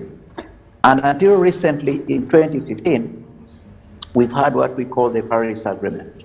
Yeah. The Paris Agreement, which where the world came together to sign this ambitious agenda, an agenda to address sustainable development on one part, but also the runaway climate change. At the heart of the Paris Agreement is the mitigation target. Yeah. Keeping temperature rise well below 2 degrees centigrade while maintaining 1.5 on the table, the concept of balancing emissions and sources to net zero, but also this thing of repeatedly what you talked about, the NDCs, countries reporting every after 5 years. Mm-hmm. In fact, when we come to what Glasgow talked about in relation to the Paris Agreement, we moved from reporting from 5 years to enhanced reporting for countries able to report these NDCs every 1 year. Yeah. So that kind of gives us a basis for the discussions that we want to have, but also the priorities that Uganda sees into this bigger scope of things. So as we go into the discussions, at the back of our mind, what underpins the discussion is the principles that are defined within the UNFCCC Convention itself, but also the Paris Agreement. Yeah. One of the key principles that we should bear in mind as we do the negotiations, and I think Mollen also talked about this, is principle number 1, which talks about all parties agreeing collectively to come together to protect the climate system for both the present and future generations, looking at intergenerational equity of humankind, but on the basis of equity and in accordance with our common but differentiated responsibilities. So you may ask what that means, but I think the most important statement in this principle is the developed country parties should take the lead, which brings me to the priorities that Uganda has. And moving into this discussion, considering that the key principle around this convention is that developed country parties should take the lead. So we come into this discussion with kind of priorities that we want to see, that we've defined in our adaptation plans, that we've defined in our NDCs, that we've defined in every carbon management plan that we put forward. We bring it to the table and say, look, this is the basis of our action. So what are these key priorities that we are looking at? 1, having developed the nationally determined contribution, which you talked about, or the adaptation plans, the key factor around moving this, and also equally and very well defined by the COP theme, implementation and financing, the key is finance. So how do we move forward from the plans that we've developed over time to actually implementing the actions that governments have put forward to promote individual livelihood on one part, call it adaptation, or contribute to emission reductions. In the discussions, finance is one of the most controversial issues to talk about, and that's understandably so. But remember what I talked about, the principle number 1 is that developed country parties must take lead. So we are saying, where are the finances to implement the plans that countries have made over the years? Remember, Mollen, that this discussion has been on for way too long.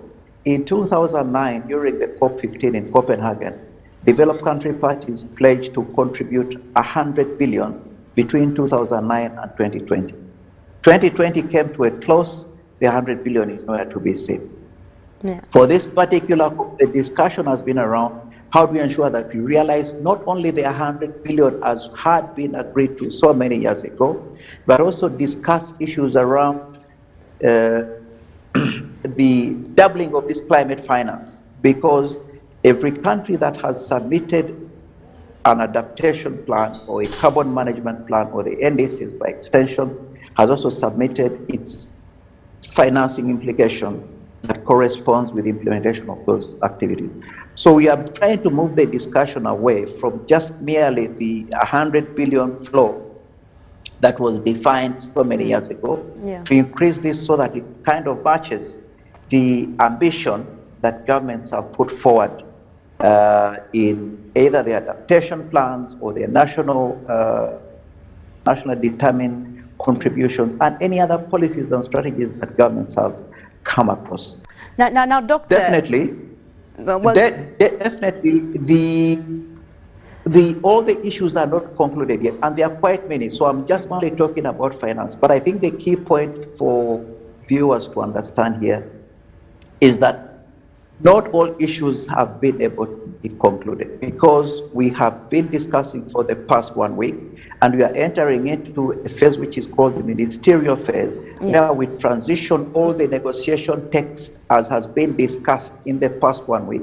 Where we are failing to get convergence, we put these issues to the ministers so that they can make a decision on which kind of direction that we want to take. But beyond finance, there are also other issues like loss and damage. Yeah. Well, I'm glad you're talking about the fact that you're now moving negotiations more to the ministerial phase, but that also has to consider the fact that you have scientific reports that are coming in, and you did talk about the climate finance. Now, an ordinary Ugandan would want to understand what are the key aspects as ministry that you guys have laid out that will be addressing on how people are benefiting from this climate finance. And you're just bringing up the topic of loss and damage. We also want you to take us through how that is handled. Lately, we've also been having concerns about the compensation for the people that are getting disrupted because of climate change. Just this morning, we're reading a story on we did have an extreme event in Kasese. People have been displaced, 20 families so far. People would want to understand, are some of these funds that are coming through going to be addressing that? And also, what are the key sectors you're looking at that will be benefiting from this finance as it comes through? Okay, I'll try to put it in very basic terms so that we don't go into the scientific jargon that may not be so helpful. If we look at climate change and the climate change impacts to an ordinary farmer, we look at it in three different dimensions. It's either too much rainfall, too little rainfall, or none at all. And all those three come with extremes that we have to deal with. So, for example, if it's too much rainfall, by extension, it's going to come with devastating floods. If too little rain or none at all, it's going to come with devastating droughts that farmers need to contend with. So,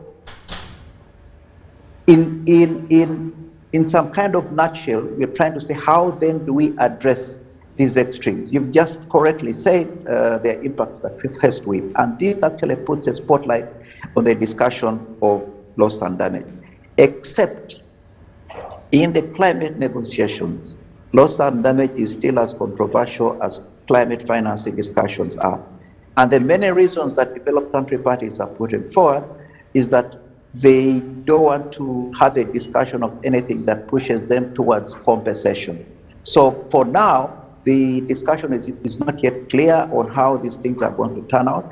But I think as LDCs, and as you know, we negotiate through groups, LDCs and Africa Group, we're trying to emphasize the point that, look, Africa emits least, but we are most affected by the impacts that happen, and that justifies the discussion around loss and damage. Because we know that Bududa happens almost all the time. Floods and landslides also happen in Kasese and the Rwenzori. And we're saying that even if we did anything now, as the scientific reports point to, climate impacts will continue to happen for the most foreseeable future. And that is the basis and discussion around us putting a theme around loss and damage so that communities' livelihoods can be improved. Well, we also have our hopes on that for sure, because we're looking at more of improving livelihood amidst the climate change crisis. Obviously, there are more effects that are coming through, and of course, anyone would want to know what are the hopes like. Now, on that note, as we move to conclude, Bob, we want to understand what are the expectations from COP27. We just have a few days left from these negotiations. Are we looking forward to something that could help the world? Like you talked about, developed nations are also putting what they have on the table, and Africa, even as we do not contribute much to climate change, we also have a role to play. What are some of the key outcomes that we're looking at as we move to end COP27? Clearly, Egypt as a host has defined this COP to be around finance and implementation. So by extension, it presupposes that the expectation out of this would be how do countries move forward with the climate plans they have developed. So that brings the discussion around finances. But these all have to be captured in the decisions, because negotiations, as we all know, negotiations are bound around interests, and interests are material in nature. But the nature of the interests of the negotiations have to be reflected in what we call the COP decisions. So it isn't yet known how good this is going to turn out, because as I said, we just done 1 week through here in Sham, but probably by the end of next week, after the ministerial segment, I think we'll have a sense and an idea of what are the final draft conclusions and decisions that the entire world has agreed up to. And we're happy to come back to inform the viewers onto what these final decisions are, and by extension, what do they mean by the kind of effort that we've put forward. So we very much look forward to this coming week, starting today and finishing by Friday or late Saturday this week. And in earnest hope that the priorities that Uganda and all LDC countries and Africa Group has put forward will be part and parcel of the final consideration of the final decisions that come out of the COP. Well, that is very elaborative. Thank you very much, Bob, of course, for giving us that analysis of what is happening at COP, and of course some of what we could be expecting. We also know that UNFCCC has asked the nations to update their nationally determined contributions. What is that like for Uganda, by the way, at the rate at which we are seeing more of the commitments coming in and what nations are bringing on board? What is our nationally determined contribution look like? Oh, okay. First, as I said in my preamble sentences, that the initial idea about updating of these NDCs had been given a 5-year time frame. But when scientific analyses were made, it came to realization that if we continue at the rate of submitting NDCs every after 5 years, we will not be able to maintain temperature rise to well below 2 degrees centigrade. In Glasgow, there was a decision collectively accepted by all countries to enhance the submission of these NDCs every after a year. Of course, this has implications on our part as developing nations, because reporting and enhancing NDCs requires a lot of scientific data gathering and putting these documents together for submission. And by the time these decisions come, it's not something that we may not have planned to be part of the implementation, but then we end up looking externally to development partners to support this process.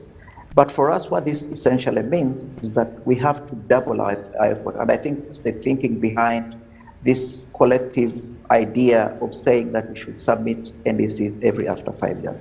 But our NDC essentially looks around nature-based solutions. How do we conserve the forests? How do we conserve the wetlands? How do we conserve the ecosystems that we know are going to help us absorb the emissions that really not us that have turned.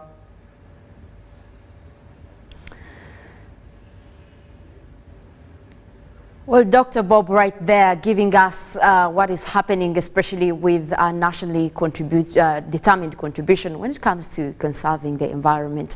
And those are some of the commitments what we do expect that Climate Change Department and Ministry of Water and Environment will also be addressing as we move forward to looking at more climate action. Now, COP27 is still ongoing, and of course more negotiations. We do look forward for that final agreement, especially when it comes to the world looking forward to keeping the dream alive that was set in the Paris Agreement. We'll be talking more about that, of course, in our Weather Nature segment and look at more of the outcomes, how they benefit Uganda.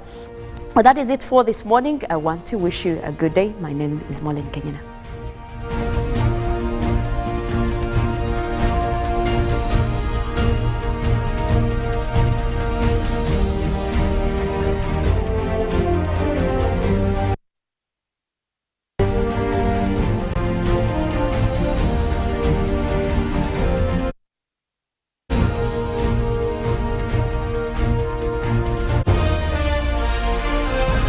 Live from UBC Studios in Kampala.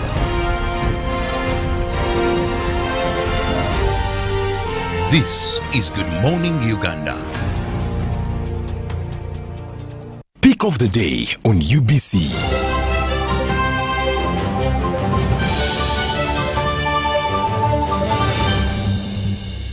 Was brought to you by Simply make a small deposit of 99k and pay the balance mpola. You can pay in daily, weekly or even monthly installments while you enjoy your new phone. So what are you doing today? Visit any MTN shop near you and get the MTN Cupboard super easy.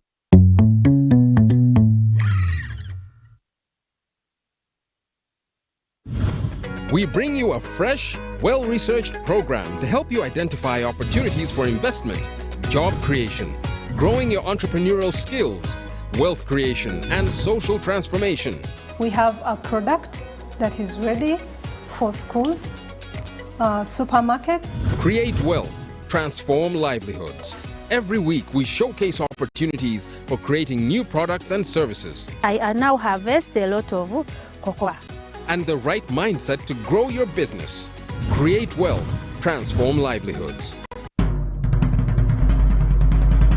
The Ministry of Health informs the public that there are confirmed cases of Ebola in Uganda. We, however, urge the public not to panic as the situation is being managed. The Ministry of Health further reminds the public to be on the lookout for any persons who may show signs and symptoms of Ebola. These include high body temperature, abdominal pains, diarrhea, vomiting, bleeding from the body openings such as the nose, eyes, and mouth. Please inform the nearest health worker immediately if you see anyone with these signs and symptoms. To prevent Ebola from spreading further, please take the following preventive measures: regular washing of hands with water and soap, avoid handshaking and hugging, avoiding any contact with any suspected Ebola patients. Any person who dies suddenly should not be buried but reported to the nearest health worker or LC1 immediately. For further information, please call the Ministry of Health toll-free number on 0800 100-066 or send a free SMS to your report on 8500. This message is from the Ministry of Health with support from UNICEF and World Health Organization.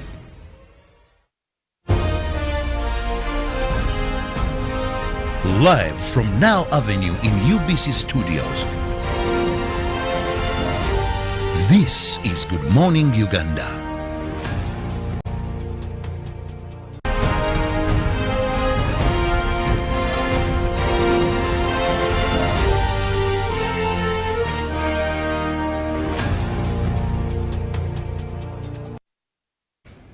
Good morning and thank you so much for being with us on this Monday morning. I'm Robert Kirabo, Nyonyintono. Welcome to Good Morning Uganda Agenda. Now this is a segment where we have a guest in studios and you're able to give us feedback through our social media platforms, one of them being our WhatsApp number that will be up on the screen very shortly, where you can send us a WhatsApp message. But also, in case you don't have data or you don't have internet connection, you can still go the traditional way by sending us an SMS on that very number. And I guarantee you, we shall read it out and our guest will respond to your questions. Now, today I want to look at the Ebola outbreak, and more so, to be very specific, Kampala cases and an update of what is happening in Kampala.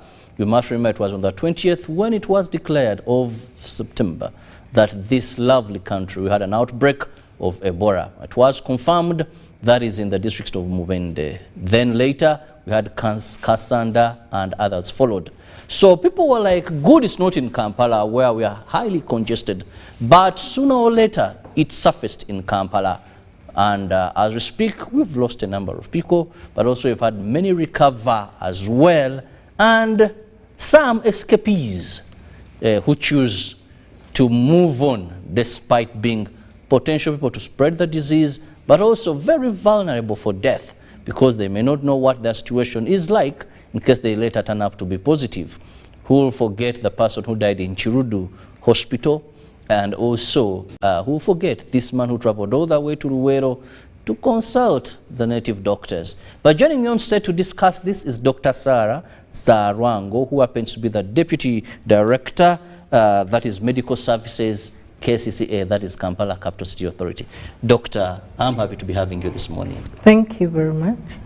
Well, to begin with, Doctor, we know that this is a very busy time for you at KCCA, more so the department where you fall, which is the about health services. Ugandans are eager. I know there's so much we hear. Now there's a case here, there's a case there. Let's begin by giving us an update of what is the current situation when it comes to Kampala. Yeah, when it comes to Kampala, we've not received any positive case in a long time, in about 2 weeks. And we are still at 17 confirmed cases in Kampala. And these cases have 3 divisions affected. We have mainly Lubaga division with 14 cases, Machinde 1 and Kawempe 2. Out of these 17 confirmed cases, we have line listed a number of contacts, from which 17 were confirmed. And we've lost 2 people, which brings our case fertility rate to 12%. We have about 220 contacts that have completed the 21-day follow-up. So we are left with 37 contacts. We had a number of institutions affected, but the main institution that was affected were the schools. So we've done a lot of school-based surveillance. We followed up a number of children in these schools, and they have completed follow-up. Some of them also did the exams. I wouldn't say we're in a very bad situation. Currently, the situation is under control. We have done a number of things besides following up contacts.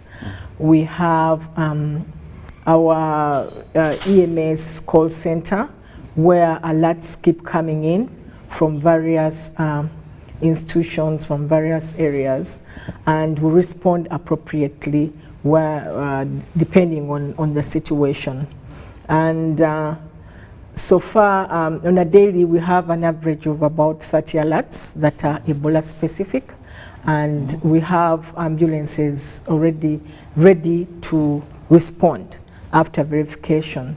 There are treatment units where we take these patients to the suspects. We have a robust laboratory surveillance team together with psychosocial teams, risk communication teams that go into the affected area. We have the infection prevention and control team that immediately when you have a probable case or a high risk case, they go there immediately, they do the infection, the contamination, they move with the risk communication that engage the community to tell them about the situation. We have the psychosocial because people usually get scared, so we have that team as well that moves alongside the surveillance team. But the most important thing is early detection. How do we detect these cases early? I must say some of the cases are detected when already they've had signs and symptoms, which is a little risky, because when they have signs and symptoms, that means they can transmit the disease. But as soon as we get this person, we do a lot of it. We have what they call, we get their logs and we see where they have been.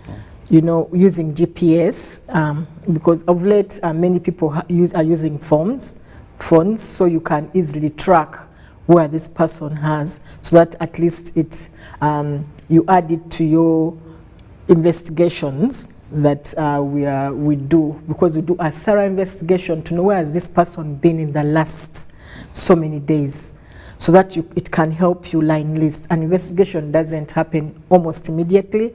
It takes a while, because you have to do a number of investigations from this person, from the onlookers as well, and also you use technology as well. Yes. Now, Doctor, when you talk about the 220 contacts, how many of these turned out to be positive? I mentioned that 17 out of these 200 that we've line listed, we do a thorough line list, contact listing. We try to investigate, ask the client to go back and see where have you been, who have you talked to in the last how many days, so that we list all these people and where the person has been. So that's why I said the case investigation. Yeah. There's one interesting thing when it comes to Ebola, this particular outbreak in Uganda. When you look at the Mubende case, Ministry of Health never came out to clearly say, this is the source. Apart from telling us there's this case identified, we don't know if there were fruit bats that brought the transmission. We don't know if there's someone who had traveled earlier. But for Kampala case, did someone, maybe these travelers, because at one time you say, Minister was saying, much as we have these people, they're not Kampala cases. So how did the Kampala cases develop? With an epidemic outbreak like this one, there must be a link. There must be a link. If you remember, even with COVID, we had a link from all the way from China, and people had to come in. So even with Kampala, it's the same scenario. Yeah, there were not Kampala cases initially, but now they became. Initially, someone traveled from Mubende and sought treatment in Kampala. So when they seek treatment in Kampala, they expose the people both at the facilities and also at home where they are. So if people don't know what is the disease that's around, there's hugging, there's praying. That's why we are saying avoid body contact. So when people don't get to know that, and they don't put, in the hospitals, they don't use protective wear, then the disease is prone to spread. So that's what exactly happened. Someone comes already infected, goes to a hospital. In this case, it was Chirudu Hospital. Then they don't detect it early, and then we get to know the person died. So now that means there was a seedling that had come into Kampala. Then later also one person comes from Kasanda, visits a relative via visiting a number of clinics for help, and then spends about 2 days in Masanafu with a family.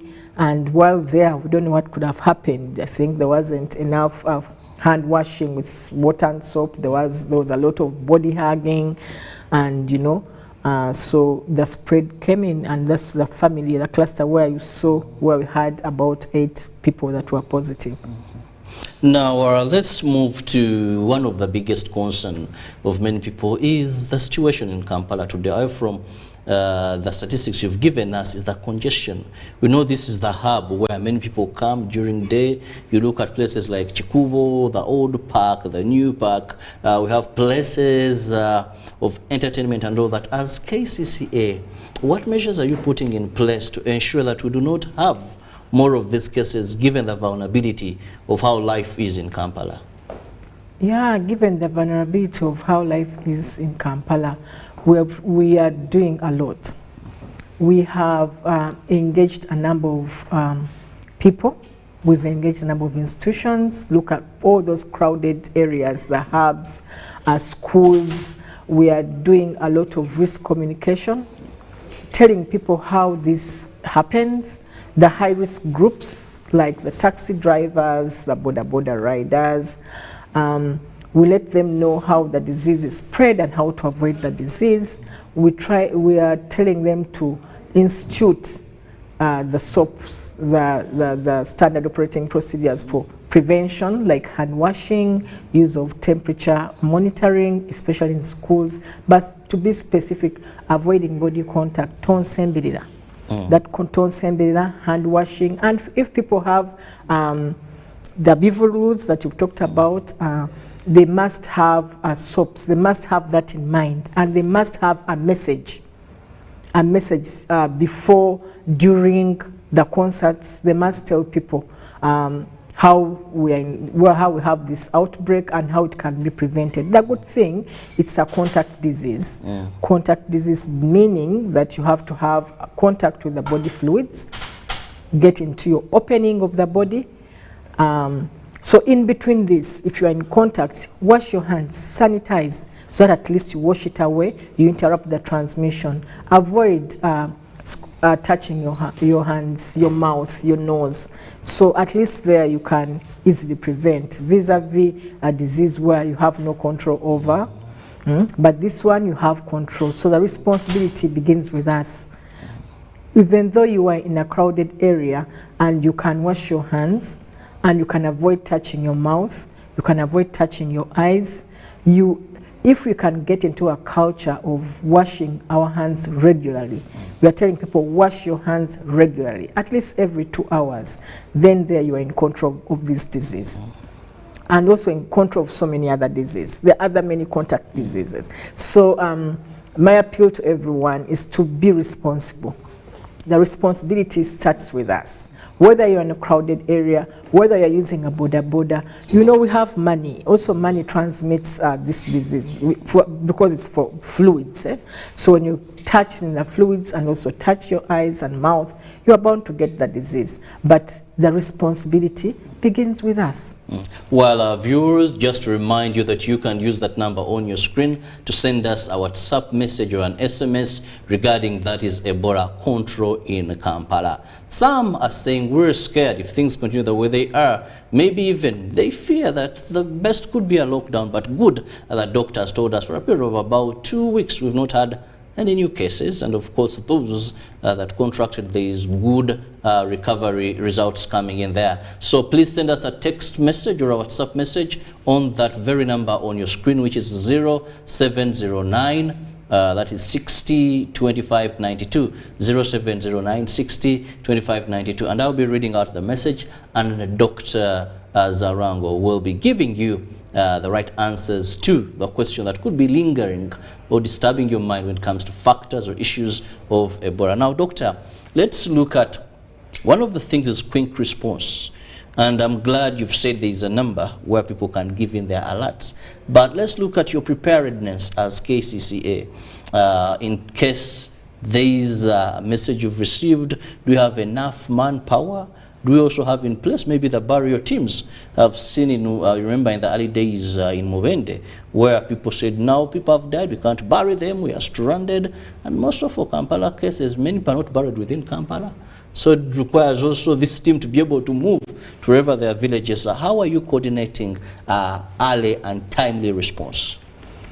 Yes, as I mentioned, we have an emergency medical response team. We have an EOC team that has professionals. We have now the lines. We've increased the number of lines. Before we had 2 lines, so they would get crowded and the lines wouldn't go through. But right now we have more lines and alerts all go through. So as soon as you call the toll-free line, which is 0800 299 000. I repeat, it is 0800 299 000. When you call that toll-free line, you'll have help. They will guide you, they will ask more questions, they will lead you to the next level. And we have, they link you to the surveillance officer if they find out that probably this is a probable case, who in every division, we have teams that are ready to respond. Some are already in the community, they keep moving to check on the contacts that I told you about, of which 220 have already completed follow-up. Now we have a few that are about to complete as well. They follow up, then they move together with other teams, and the other teams are the risk communication team, we have the psychosocial team. When it comes to burial, in case there's anyone that's dead, we are conducting what we call a mortality surveillance. Everybody right now, if someone dies, irrespective of the diagnosis, whether cancer or maternal death, we have to swab the body. Why? Because we don't want, we want to keep up, to pick these cases early, much as the person has died, but you must know what could have killed the body, the person. So we do mortality surveillance, and we have burial teams. So when there's a body, when you call the alert center, sometimes when the police helps us, and they evacuate this body, they take it to city mortuary. And as you mentioned, most burials don't happen here, but we have already burial teams where they happen. Every region in Uganda has burial teams already set, so they hand over. We transport and hand over to the next burial team that happens, or the burial teams can come this side. But what we are usually doing right now is transporting and hand over to the next burial team in the region. Well, all that you've said, one of the things that comes out are finances.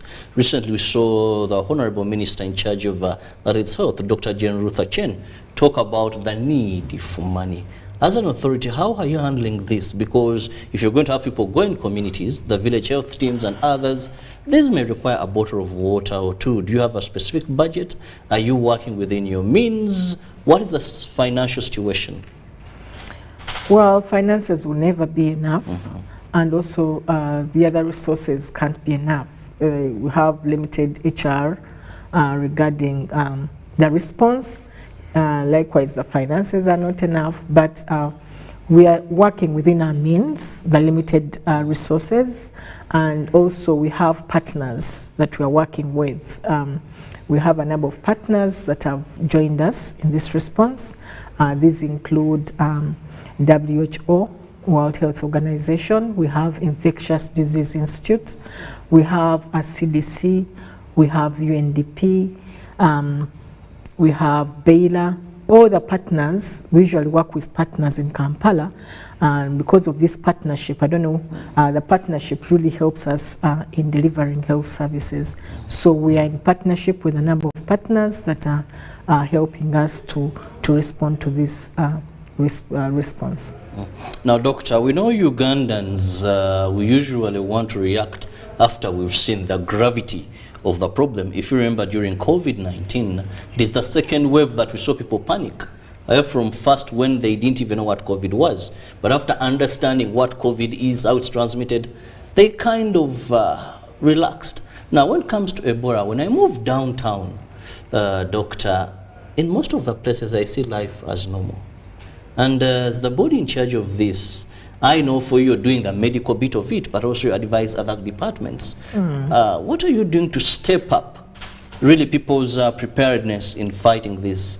Because when I look at it, I kind of see people are very complacent. And when they know that Ebola is not air spread, some are saying, no, this is something, as if it was COVID, maybe your saliva, but here if I have not gotten in contact with you, so that my pores get that sweat, if I've not stepped in your fecal material, no contact with your urine, I think I'm safe. We know, no need to panic, no need to panic, no need to panic. So, and of course the messages also say that, remain calm, no need to panic. It seems you're in control of this. We've fought Ebola before, and this will go. And there are also those that believe, I'm sorry to say, but these are the voices of the ordinary person. There's another scam for officials in KCCA, in Ministry of Health, most of the doctors, to get money, and you see the economy is hard. So they have come up with something like Ebola. Not really. Everyone has a right to say what they say, but the disease is real. Ebola is real. And not until it gets to you that you realize that it's real. But you just take it from me that the disease is real, and we've so far had 17 contacts confirmed, and people have been treated, and we have a number in isolation. The good thing is that we come in very fast and get whoever has been around this person, and we quarantine the person. So you never realize actually. We move very fast. We talk to these people. We tell them what the disease, and the earlier we detect. You know, we've had 17, 2 have died. So what means the other 15, what happened? They got better. They were detected early, they got supportive treatment, and they got better. The challenge comes when you are diagnosed late. So that's why we want to have the contacts, especially the high-risk contacts, under quarantine, so that every day we find out, we keep monitoring. Even the students that were contacts, we kept monitoring them every day. When they develop this symptom, we give the treatment. We keep monitoring, we keep taking off samples. Those that are real, that need help, they're in the hands of the professionals, other than having the disease advance. So the earlier you will respond, the better outcome we have. So about people not taking it serious, that's why I'm here telling people that we should be more responsible, because the controlling this disease starts with us. So the moment we take our own responsibility and we wash our hands regularly, we avoid body contact, then we're in control of ourselves. Now let me look at some of the messages that are coming in the last few minutes here. One says total lockdown of Kampala is just being delayed. The government will respond when it is too late. That is Henry. And also let me look at some coming in via WhatsApp now. Good morning, UBC. For how long can the virus last in the surface area when an infected person touches the surface? Nicholas from Gulu. Okay, I'll start with the last one. How long will the virus last? It lasts for, it's a range of 1 to 7 days on a surface area. That's why we want to frequently decontaminate those touch surfaces, the door handles, the tables, and you would want to wash your hands with soap and water or sanitizer every 2 hours to be safe. Yeah. Now let's look at one who said a lockdown is just delayed. It should have happened. Well, it should have happened. No, I wouldn't say that. If you can be able to account for the cases like we are in Kampala, we have about 3 clusters. So we know if you can be able to account for them and you get all the contacts under control, I don't think it's necessary. The lockdown could come if you start getting sporadic cases from the community and you can't account for them. For instance, where did Sarah get it? You don't know. I think that's when you worry. But right now, when you can account for every case, I don't think there's need to worry. Well, people with messages, I'll find out forwarding them to Doctor. But let me have your final remarks, Doctor, regarding Ebola in Kampala and, of course, what Ugandans have to do. Well, the final message is that Ebola is real, Ebola kills, and Ebola can be prevented. It is real, it kills, and can be prevented. But how? By early detection. So if you suspect or if you know someone who has traveled from those areas, we have put measures in place to control the spread. And the measures, you start with yourself. Wash your hands every 2 hours. Avoid body contact. Put on your mask because saliva spreads. And when in doubt, call. We've put a number of toll-free lines. There are Ministry of Health lines, SMS lines. We have Kampala call center number, which is a toll-free line, and I'll repeat, it is 0800 299000. Call we shall be there to help and give guidance, do evacuations, and answer any question that you have regarding the Ebola disease. But the responsibility begins with you.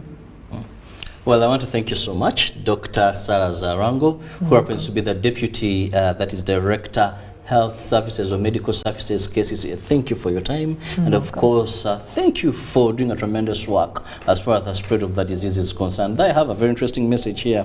One says Ebola is true and the number of cases confirmed is reducing. We thank doctor because this money was wired through partners. If it had gone through ministry, he says the situation would have been different. But we want to commend the medical team you're working with. We were all scared for Kampala case, but now when we see that cases are easy being trackable and the contacts are put in isolation and we are seeing success there, it is something that we say, Luta continue. The struggle, let it continue. Let's not be complacent, let's not relax. This is something that we can together fight. Well, for now, I'll end it here. I'll leave you with Ruben, preparing to take you through sports updates. See you, God willing. Take good care of yourself. We must fight Ebola. Not to see more cases, but either see them reducing until we have none in Kampala. Good morning.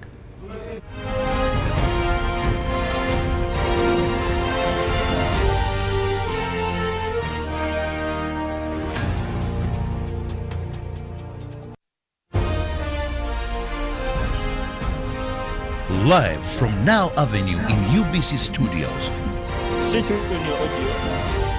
This is Good Morning Uganda.